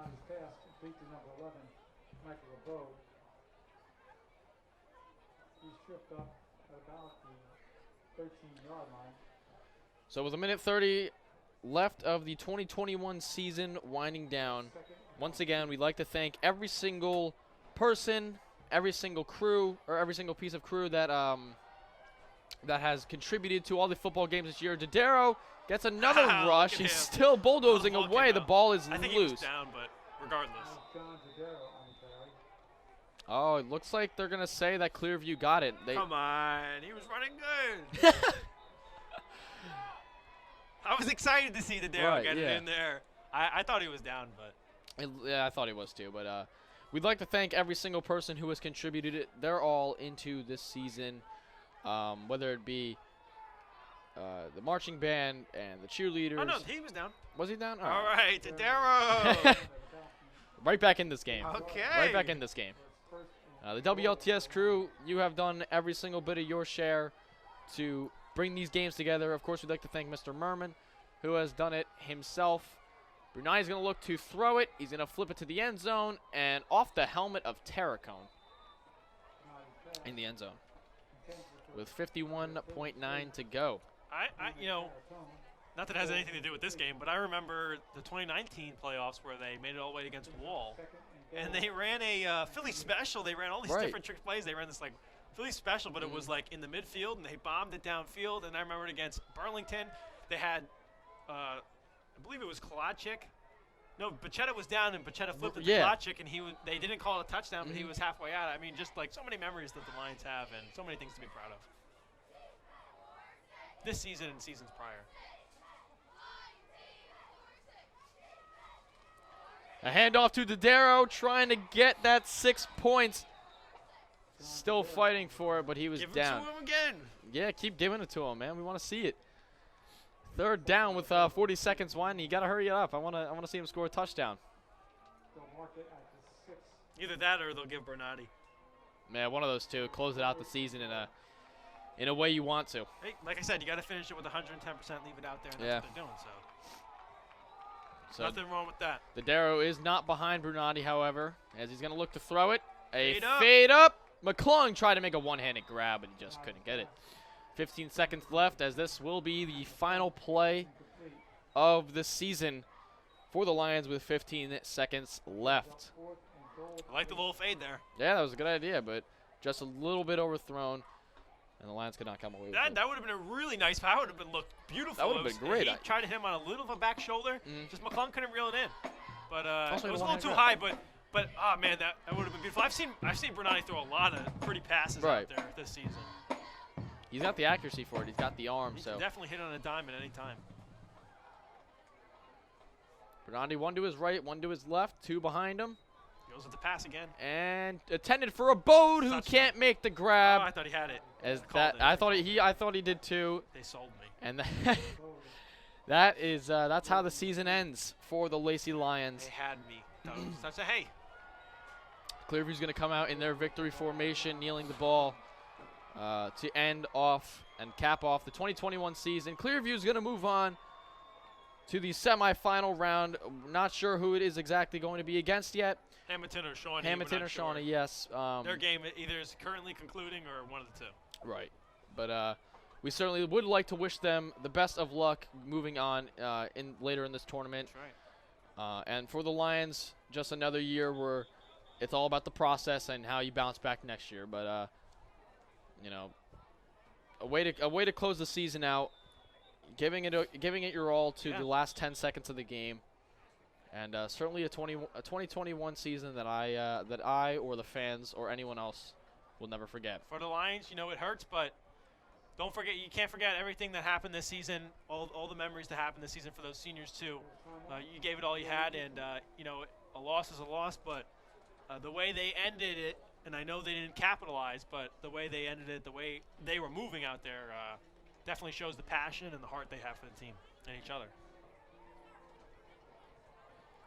So timeout was taken. Jake, if you'd like to, input anything you want, while this timeout's going on, please. Oh, just, I mean, the only thing I can really say is just this program, WLTS, the Lions, just the town in general, this school really puts in a really good program here. Everyone does such a great job, really puts in a hard effort. I just want to, stress the fact of how much time goes into everything that coordinate a football game, regardless, Right. or goes into WLTS, or the cheerleading, or the parents getting ready, or the players in practice. You know, just really got to acknowledge everybody that helps put in a football game. And listen, everyone does a great job. You guys do a great job. You know, Mr. Merman sets us up well here and puts you guys on a really good path. So everyone here at WLTS gets off a good foot. So, you know, you guys do a great job. So 11 seconds left of the game. The knee will conclude the 2021 season for the Lacey Lions. Keith, you did well this season. You know, I've seen you progress every year. You did great. I That's appreciate all it, we can kid. ask for. And I appreciate you coming out these past 2 games. That's right. I'm a filler. Yeah, you are, and you know. I like to say I'm a special alumni. And we certainly could not thank you enough for coming out these past 2 games, as the season will conclude for the Lacey Lions on a 34-14 loss against Clearview. And until next year, for the Lions football program, we would like to thank the WLTS crew all year for putting together an incredible 2021 season. And until January, we'll see you for the basketball season. But the Lions will go out in their good game line and Good sportsmanship. yeah, good sportsmanship, and wishing them the best of luck in the next round. So that will wrap it up for Jake Serrano. I'm Keith O'Neill. We'll see you in January for basketball season. WLTS TV is signing off for the football season. Good night, everybody, and have a great weekend.